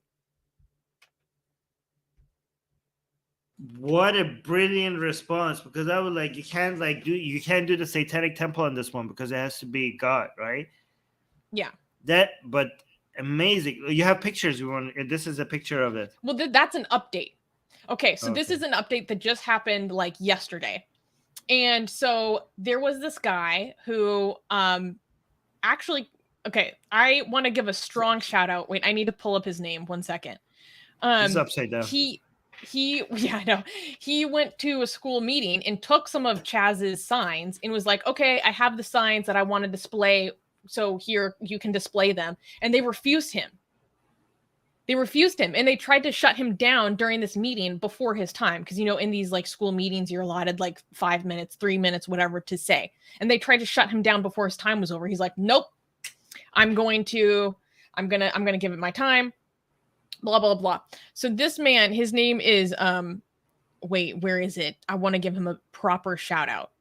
Oh my God. So the title says Texas School Board rejects "In God We Trust" Arabic signs. Why? The law says that you have to put in God we trust.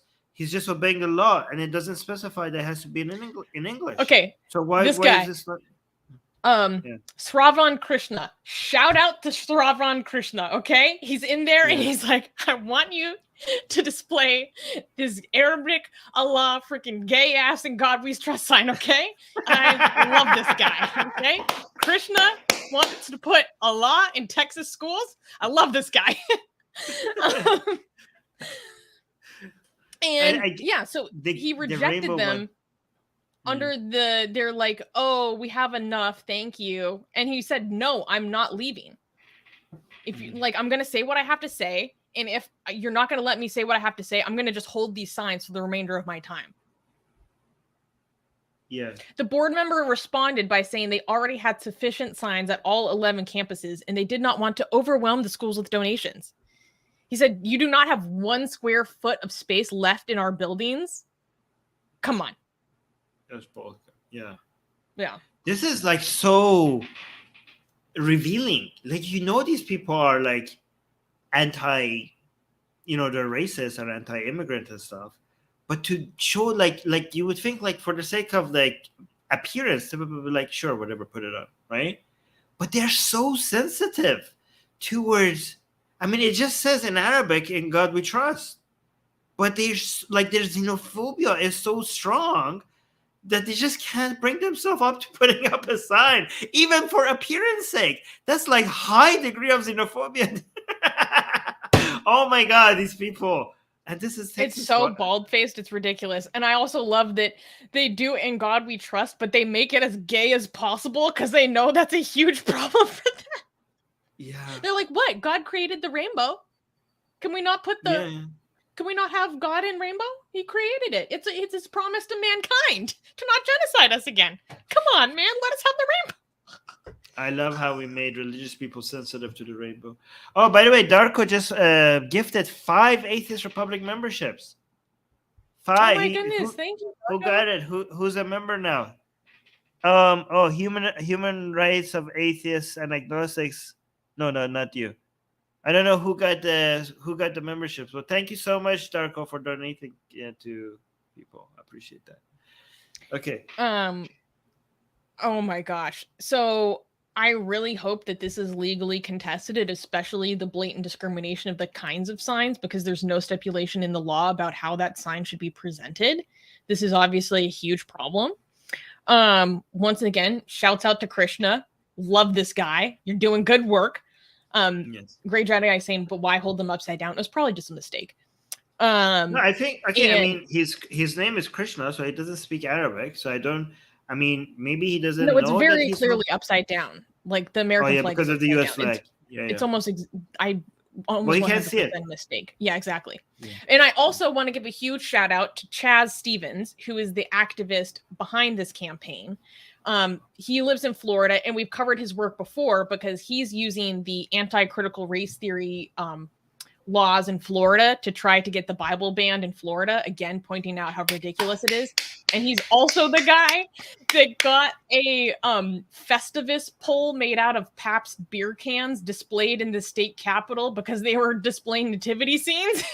He's like, if you're gonna have a nativity scene, I'm going to have my my Festivus pole made out of beer cans also proudly displayed. Thank you very much.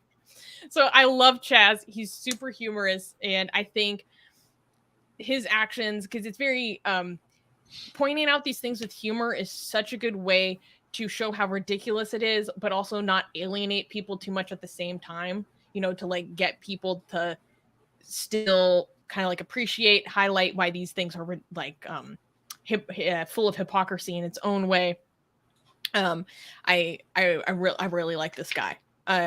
So I really hope that, you know, okay, wait, oh, Armin, I almost forgot something so important. Okay. What? So we clearly have a big problem with this "In God We Trust" thing, right? For Yes. obvious reasons. Guess who came out in support of it? Full-throated support of it. Who? The Council for American Islamic Relations. Why? CARE. What? CARE came out in full support of this "In God We Trust" push. Why? They're trying Because to they blend think in with them.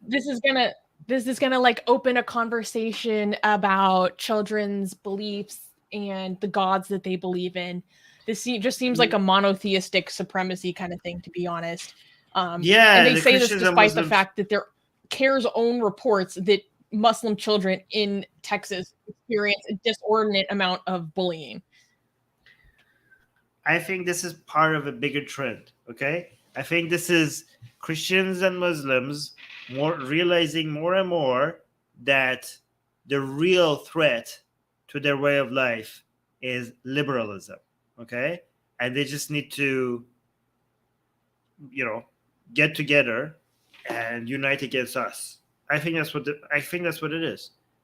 And they're trying to signal to conservative Christians in the United States that we're on the God side as well. Like, look at us. This is like we have these values as well. So let's just hold hands and be conservative together. I think they're trying to convince, like, this is a major a virtue signal to Christian conservatives, like that Muslim conservatives are not against you. I think so, maybe. I mean, CARE is not considered to be conservative by a lot of really conservative Muslims, but relatively to Christians, they are conservative. Okay, Susie was having connection issues, so should we wait for Susie? Susie, I think she's gonna come up. There we go. Are you back? Are you gonna come on your phone? You are on your phone. Susie? Okay, we're gonna read some comments. You're muted.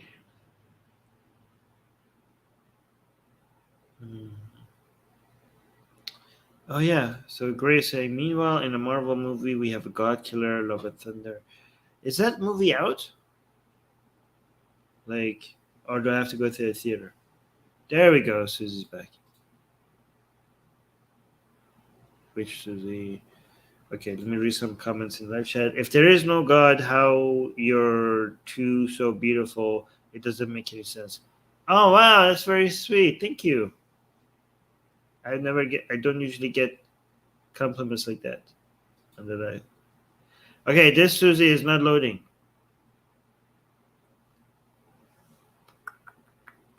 All right, Susie, it's okay. Just come back with your. Oh, there we go. We have Susie now. Unmute yourself. Why you keep coming in and out? Oxymoron is saying it's a very boring movie. Yeah, as long as it looks good. It has beautiful scenes. That's what I usually watch these days. Susie, unmute.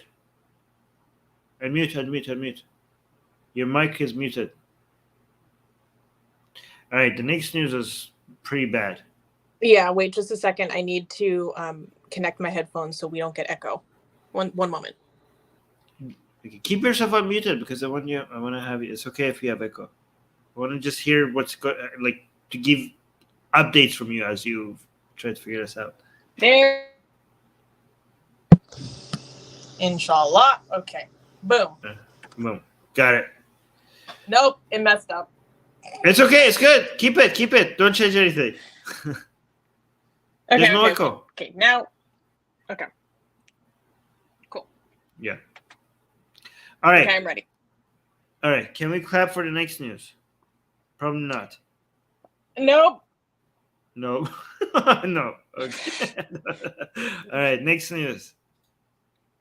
Next news. Indian politician openly brags about getting Muslims killed.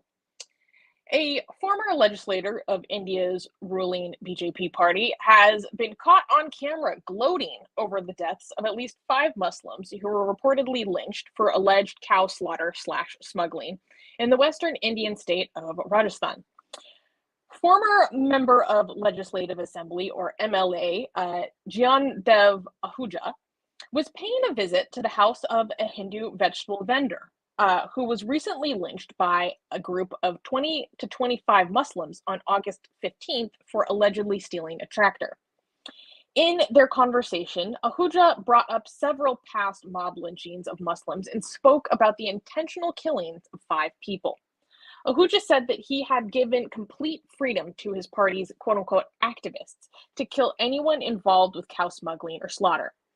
Ahuja also reassures them that legal protection will be provided to those who carry out the attacks. Quote, "We have killed 5 of them so far, be it in Lalwandi, be it in Behor. I have given a free hand to those workers. Kill those," expletive, "behind cow slaughter," said Ahuja in a video that went viral. Quote, "We will get you acquitted. We will get you out on bail too." On Monday, August 22nd, Ahuja was interrogated by the Rajasthan police for the charges of promoting religious hatred and enmity. Unbelievable. This guy's a politician. Like, this is not just a random dude. He's like openly signaling to people that go and carry out this crime and it wouldn't be against the law. How high up is this guy? So he was a MLA that represented this specific district that I could find the name of in a second. And I was looking into it, and there were, at least in 1 year of his time as a representative of this district, there were 3 lynchings of Muslims. And at the time, I went back and looked at reports of these murders at the time. When these occurred between 2017 to 2018, it was alleged that his men were involved with it too. Wow. Darko is saying, how is this not ethnic cleansing? It is. Exactly. I mean, this is what we've been talking about. It's really, yeah. It's not ethnic because they all have the ethnicity, but it is genocide. Well, ethnicity can be defined as race plus a culture. So technically, although they have the same race, which is obviously a made-up construct, but the religion aspect of it gives it a different culture. So you could kind of construe it as a different ethnicity, whatever. Yeah. By the way, this kind of speech is very popular among many. Yes. Guys, I used to say that this is fringe views, okay, but I have been seeing a lot of things that might seem that suggest that these opinions right now in India, these type of opinion in India, is beyond fringe. I used to try to be optimistic about it and be like, even if it's a fringe group of people, it's still a big problem, so we can't ignore it, even if it's fringe. But I don't know. like Susie has shown me some things that I don't know if we can discuss. Like I was trying to encourage her to have a segment about it, like some things that she shows me. That indicates that these are not fringe opinions. It's becoming widespread. Let me know what you guys think, like in the live chat. How widespread do you think this kind of opinions are, especially people from India? So Oxymoron is saying he got elected in district. Satya is saying he's like an MP, but in the state government. Yeah, so like a state legislator representing like the specific district. Cosmic Heathen, who's from India, is saying it is mainstream. So he's like beyond widespread. He's saying it's mainstream. I don't know, like is the desire for killing Muslims mainstream? I think that's an exaggeration. I don't know. We can interchange his people to say we can. You want to read this? You read this one. Okay, this is funny. This will lighten the mood. Beep-Boop is saying we can interchange his eyebrows and mustache. He would still look the same. Okay, I actually wanted to bring this up. This is like slightly unrelated to the story. But Armin, for this news, I have something to show. So to me, this is kind of an ironic lack of self-awareness, because if anyone is familiar with kind of modern contemporary displays of like Ashuras and demons in Hindu culture, they are stylized in a very specific way. And you can tell in iconography, like who is supposed to be the demon, who is supposed to be the bad guy, usually based on his facial hair. So they basically have the exact same facial hair and appearance as this guy. So in the show notes, Armin, I don't know if you have it, I put an example of this. Oh, wait. Oh, yeah, you're right. I have it ready here. Yeah. I forgot. Yeah, this one. Okay. So this is a statue of Ravana, who is like the demon king. Right. And the look is exactly the same. Yeah. I just thought that was a bit ironic. Yeah, you're right. He does look like that. They're stylized with these like really big eyebrows, usually like a monobrow, and these bushy mustaches that go all the way to the ears. And that is exactly how this man has chosen to wear his mustache. It just seems it's a bit coincidental. Even Oxymoron is like, yep, she's spot on. Oh, by the way, this is a different demon. Sheikh B is saying it's not Ravana. Is this not Ravana? Ravana. Okay, Ravana has multiple heads, but he has a similar mustache. You know, Sheikh B is saying the Ashuras have similar mustache. Okay, someone is correcting me that it's Mahi Shasura. Okay, but I have seen, to be fair, Mahish Ashura, images which makes of Ravana. Yeah, no, it's an Ashura itself. Labeled as Ravana. No, I know, but like, look at the ending of his name. It suggests that this guy is like whoever he is, he's also another Ashura. Because look, he's still an Ashura, definitely. Yeah. It is a Bengali demon. So this guy is a Bengali demon. Yeah.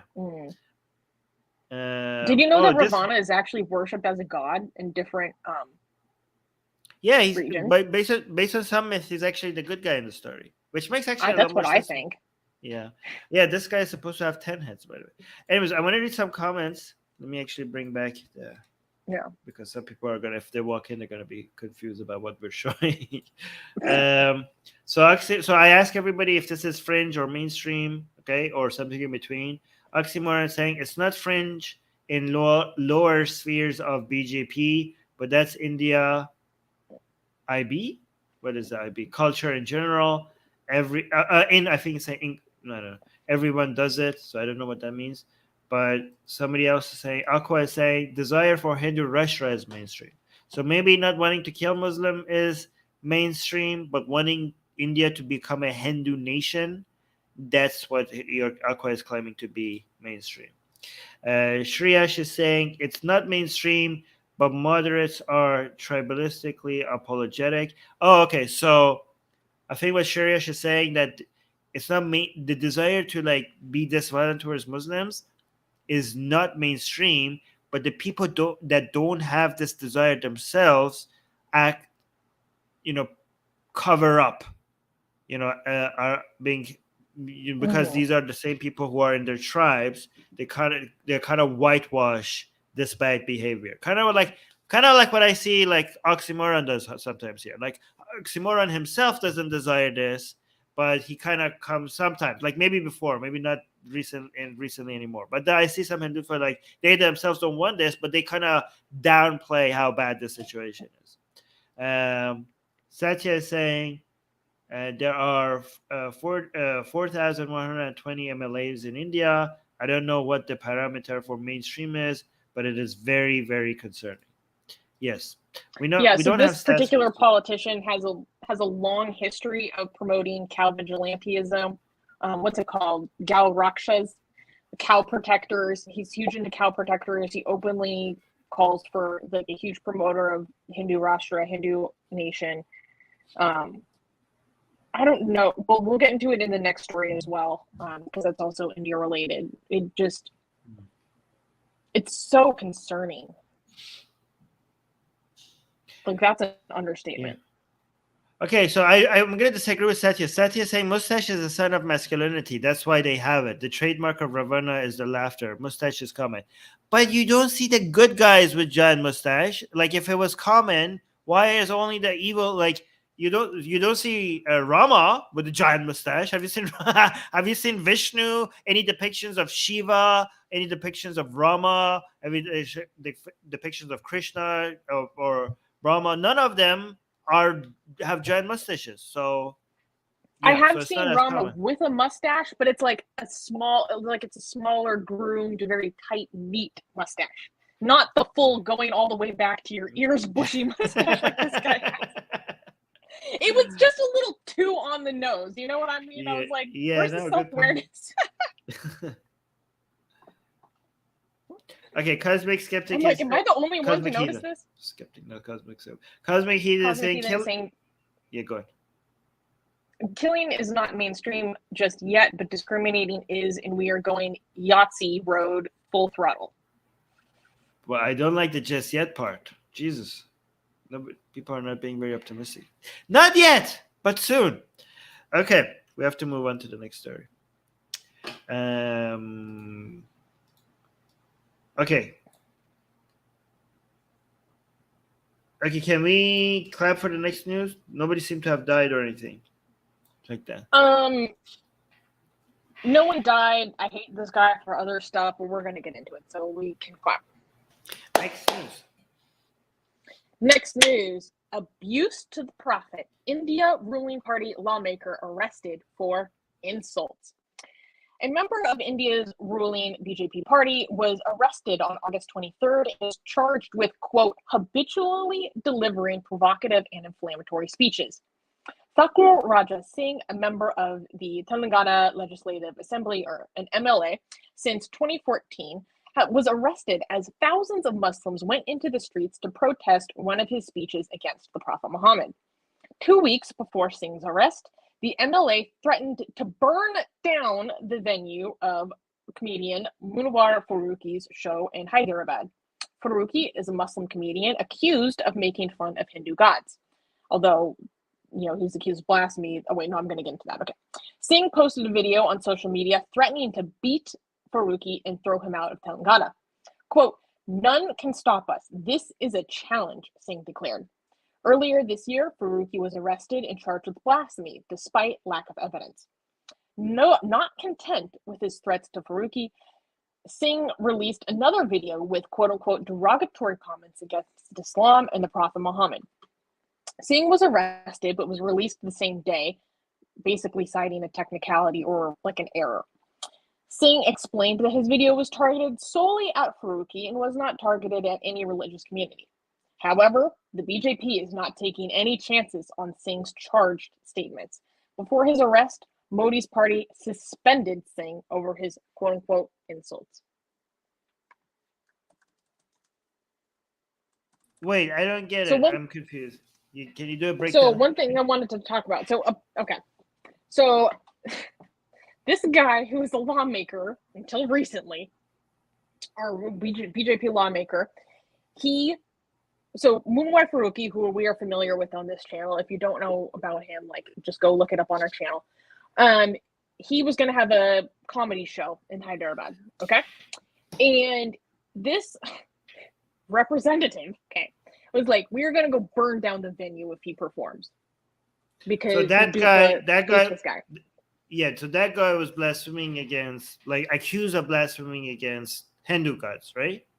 And there's no evidence that he did, yeah. Okay, so this Lawmaker said that we're gonna go burn down the venue. Okay, this guy is Hindu. Okay, and then what happened?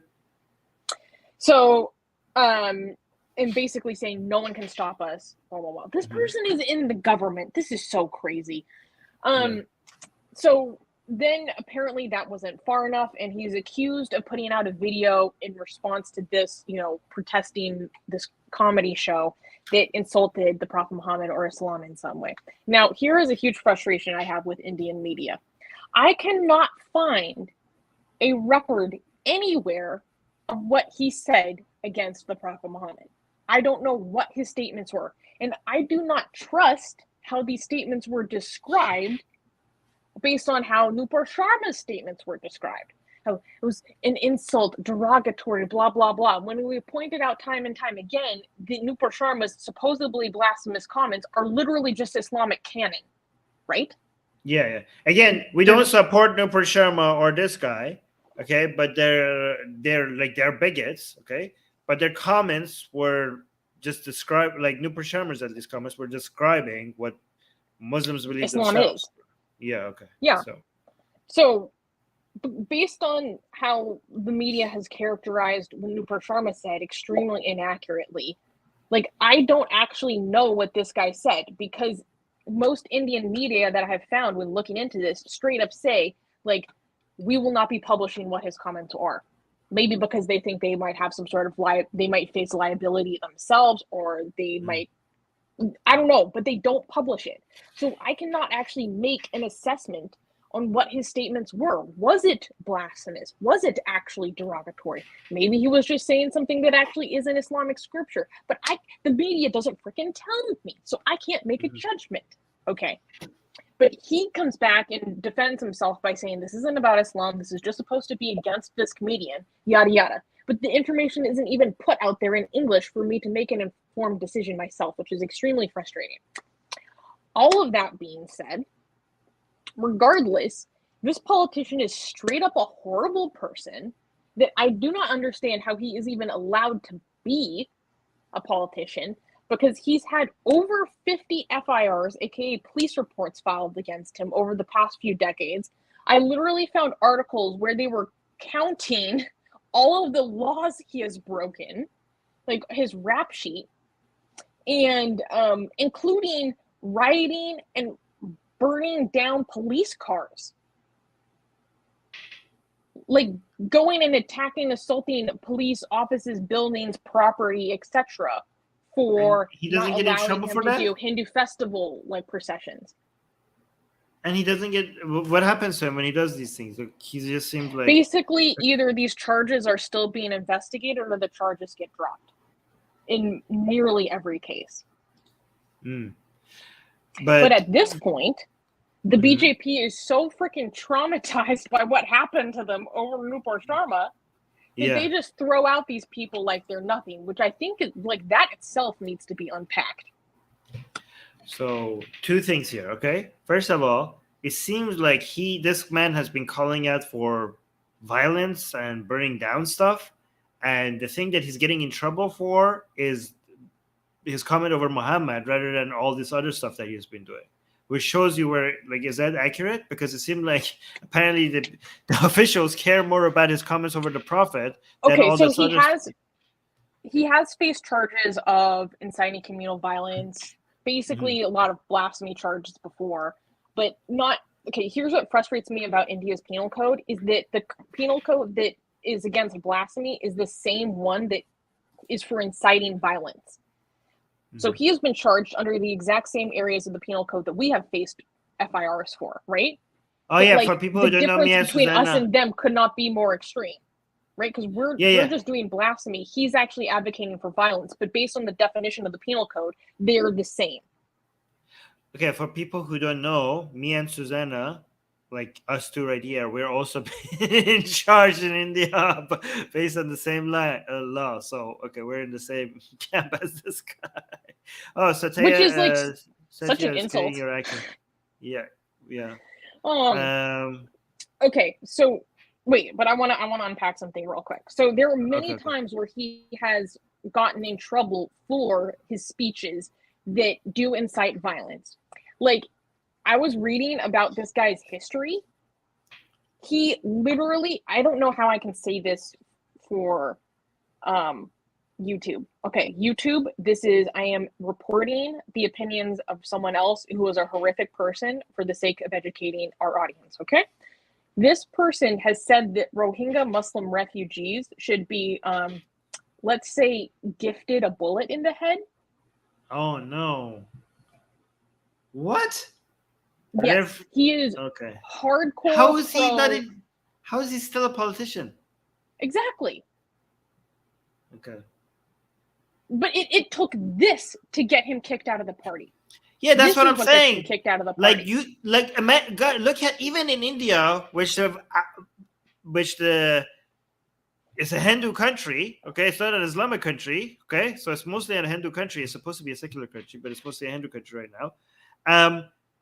The religious privilege is so high that you, as a politician, get in trouble more for saying something that might be seen as an insult to Prophet Muhammad than saying that Muslim refugees need to be shot. Okay, again, I want to say it for YouTube, right? Like, that's what gets you in trouble with the BJP. Unbelievable.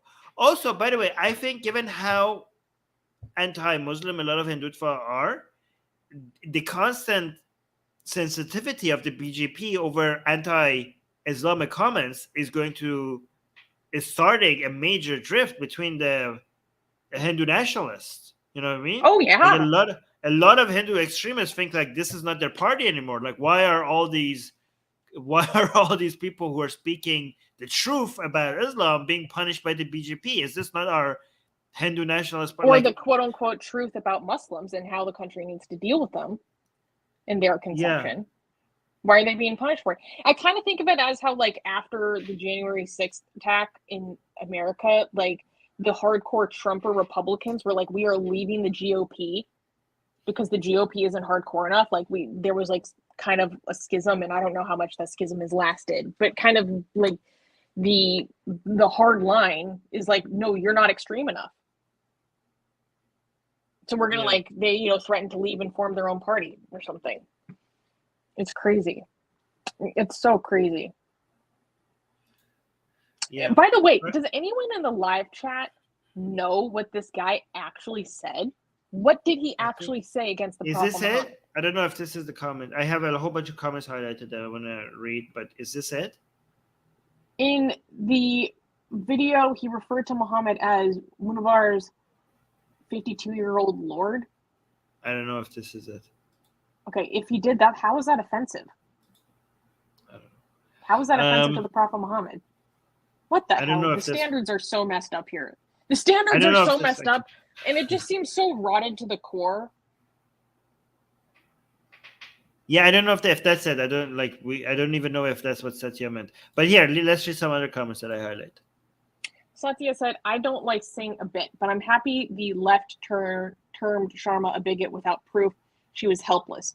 Finally, they met a bigot they could do nothing about. Okay, I do think Sharma is a bigot, though. I think there is plenty of proof. Not for her comments against the Prophet Muhammad. I think there's plenty of proof besides that. I think ultimately what happened to her was unfair. No, and I do have to say, when there were she doesn't deserve to go into hiding. She doesn't deserve to fear for the lives of everyone close to her. She should have only been let go. Threatened with RAPE. With the law. She doesn't deserve all the threats and also any legal backlash. She should have just been fired. That's all she deserved. She shouldn't be arrested. She shouldn't face double jeopardy by the Supreme Court. The Supreme Court was completely wrong about what they said to her. Yes. About her. Oxymoron is saying Faruqi was being a bigot when he tried to whitewash the 2002 Jugarat burning of Hindus in a train, but the BJP man accused is a bigger bigot. Yeah. Can we just agree to like not whitewash like crimes against humanity? God damn it. Can we just do that? Can we just agree Innocent on that? civilians don't deserve to be slaughtered for collective punishment. God damn it. Did you say Jugarat again or Gujarat? I don't know how to say it. I've given up. I will permanently say it wrong, and everyone in India will roast me and act like I don't know what I'm talking about because I can't freaking say it right, okay? Is it Fine, Gujarat? give it to me. Crucify me. Okay, let's read this other comment. Yeah, Darko was saying, this is getting too nutty. Satya is saying, Singh is like a lone wolf. No one can do anything to him. He's horrible, by the way. Well, I'm glad we at least agree on that. But, like, okay, Satya, people in our live chat who are sympathetic to Hindutva ideology, like, if you guys think that this is so horrible, like, why is, I don't know, where is the push for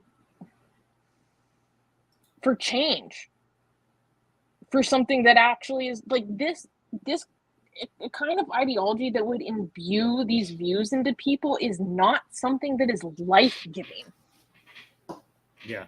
I mean, yes, he was suspended from the party, but he wasn't suspended. So you could say, oh, well, there's the change. But he wasn't suspended from the party from what he wants to do to people. It's for saving face, for saving trade agreements. That's you're right. Life-giving. No, that's a very good point. Guys, the reason why BGP is doing this is because there are a lot of Islamic countries that will be coming down on India and they don't want to lose these trade relationships with them. So, you're right. Actually, that's a very good point because that's what happened last time with Sharma. Anyways, let's go through these comments fast.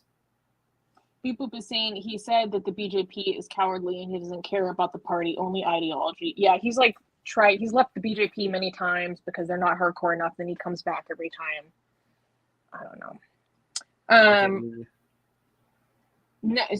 Oxymoron is saying no, Nupur Sharma wasn't a bigot at all. It was a reactionary emotional outburst against classic leftist Islamist denial. The BJP man is actually a bigot. What I just said was that the whole incident that her whole life is now changed over is not an example of her bigotry. I think there is other things in her history that point to that, but not that example. So, like, in this one point, we're in agreement. Beep Boop is saying the BJP has really extreme members at the lower levels. They take them because they make BJP win big elections. Yeah. Okay, Satya agrees that Raja is truly a bigot. And here.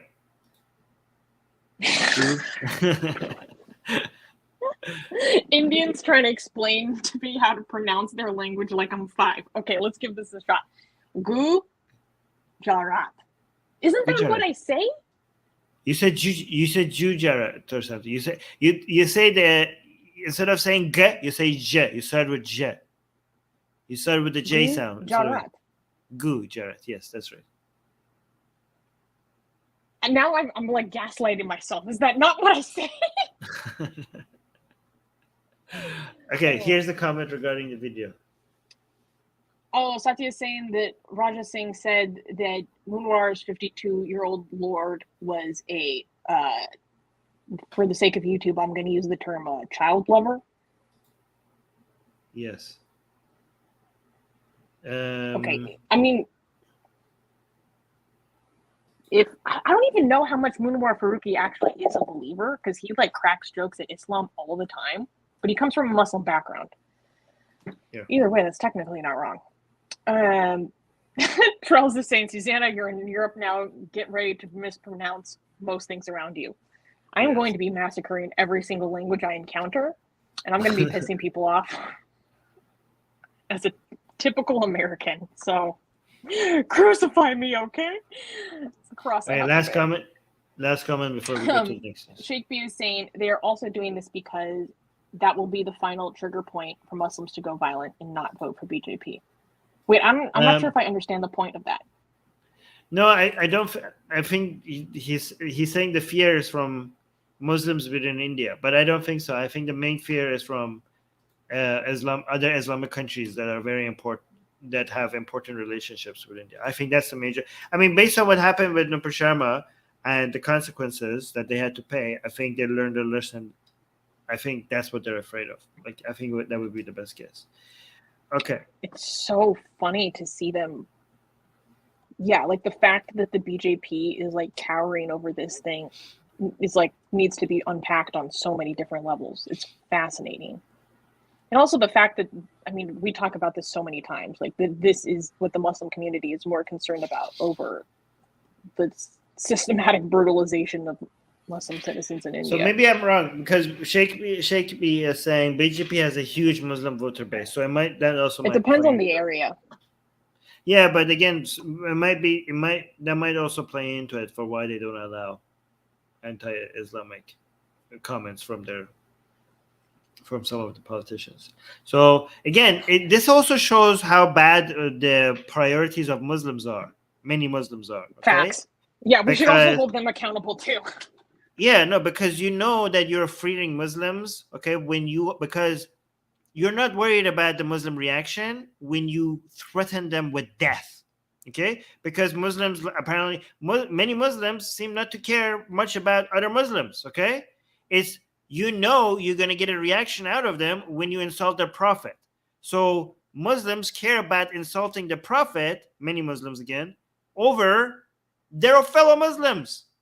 And given, and this is how they're being harmed, because if their sensitivities were in the right place, the BJP would be worried about not, will be policing itself over not threatening other people's lives rather than having to police itself over insulting their religion.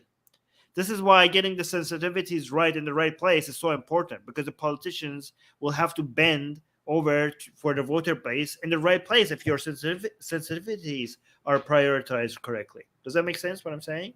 Yeah.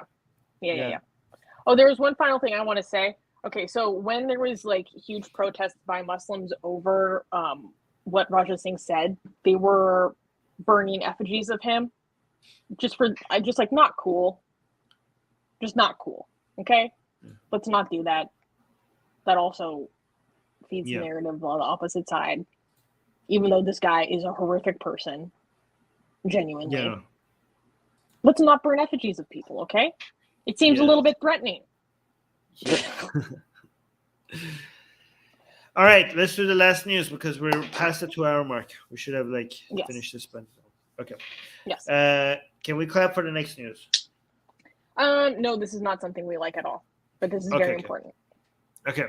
Next news. Next news, Sharia blasphemy law upheld as constitutional by Nigerian court. On August 17th, a Nigerian federal appeals court ruled that the Islamic Sharia, aka Islamic law, does not violate the country's secular constitution in a 2-1 decision. It was also decided that Sharia courts have jurisdiction over blasphemy cases. Sharia courts can impose a death sentence on convicted blasphemers. The appeal was filed in the case of 22-year-old Yahya Aminu Sharif, an Islamic gospel musician who was accused of blasphemy in March of 2020. While Sharif went into hiding during the backlash, protesters burned down his family's home. He was soon arrested, and in August 2020, he was sentenced to death by hanging. The High Court of the State of Kano ordered the Sharia court to commence with a retrial, citing Sharif's lack of legal representation. Sharif's lawyer then filed an appeal to be tried in a secular court and to challenge the constitutionality of the blasphemy law itself. Judge Abubakar Mazu Lamidu said the recent challenge was, quote, more out of sentiment and not backed by the law, agreeing to a retrial but keeping the case in Sharia court. Kano State Attorney General and Justice Commissioner Musa Abdullahi Lawan called the decision a victory for Kano citizens, referring to the state in Nigeria that enforces Sharia law. So this is really important to cover for a couple of reasons. One, we have been following the case of Yahya Sharif for many years because like we were reporting on when this first happened to him, when he was sentenced to death, all this stuff. And so this is one, a very important update on a persecuted alleged blasphemer. And two, I had been following the story because there were, reportings about how they were going to try to contest the constitutionality of these laws itself within Nigeria, which is huge. And this is the result of it. Unfortunately, they were upheld. Now, like what was reported, they talk about how the contention to the constitutionality of it was more on the basis of like principle and sentiment. Perhaps their case was not well grounded in the foundations of Nigerian law itself. Like you can make a principled argument that isn't actually like upheld by legal precedent, right? And that seems to have been the case here. And it's just really unfortunate. I think this is a huge setback. These laws in Nigeria do need to be completely overturned because there's this weird like parallel legal system that happens of customary law, where if you're Muslim, you're subject to one system of law. If you're Christian, you're subject to another system of law. And which is just completely unfair. Like you're a different law, the standards that you're held to are completely different just on an accident of birth. I can't stand that. I mean, it's against every international agreement of human rights that Nigeria is a signatory to. But here we are. I don't know, like, am I missing something here? Like, these are judges that study the law. How could you, these are educated people, and look at them, they look serious, right? And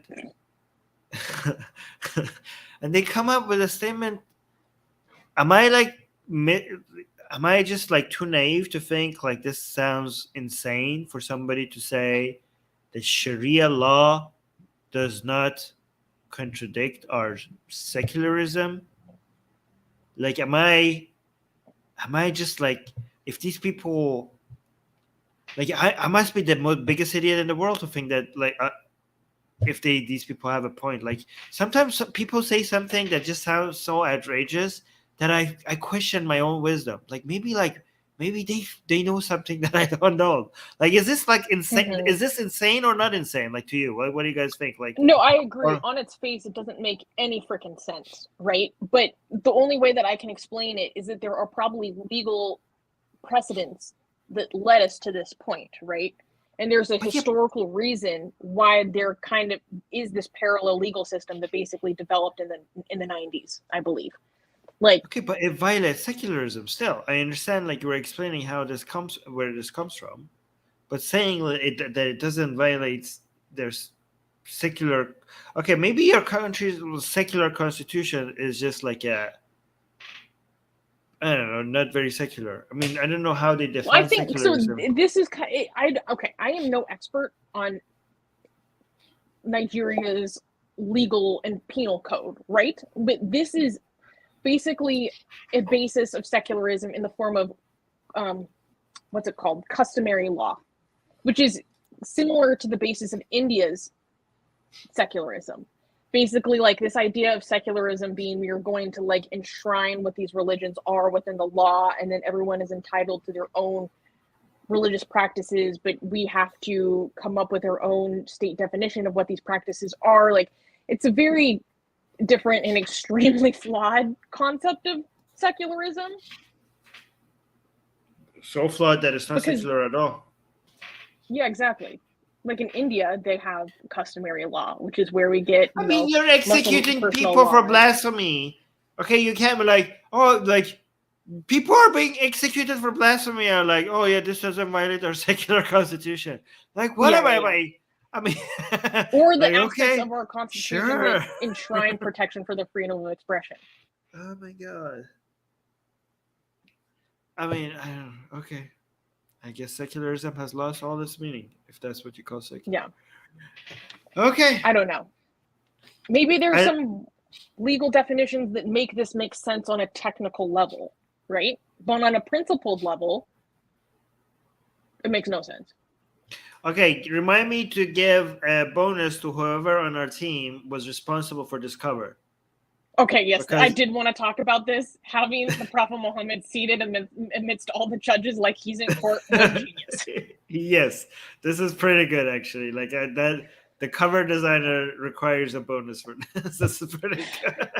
Like all the judges are sitting here, and one of them is Muhammad. That's pretty good. Okay. Okay, cool. Oh, Trells is bringing up a good point. I can't highlight the comment on my phone. He said, I just looked up the Nigerian Constitution. Article 10 says this: the government of the federation or of a state shall not adopt any religion as a state religion. Well, that doesn't make any sense based on how Nigeria operates nowadays.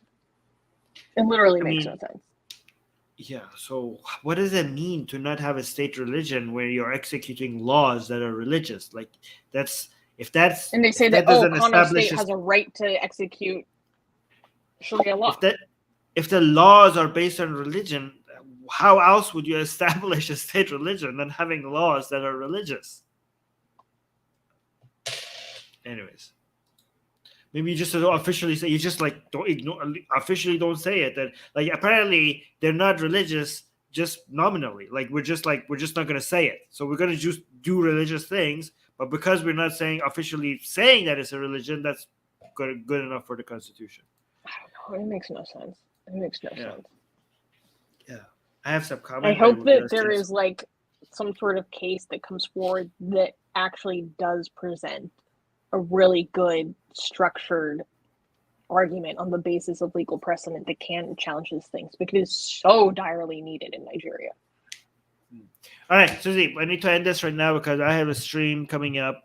For people who don't know, I have a back-to-back show today. Okay, so I am doing a Persian stream right after, like a little bit after I showed it. I need a little bit of rest in between. I need to like feed myself and stuff.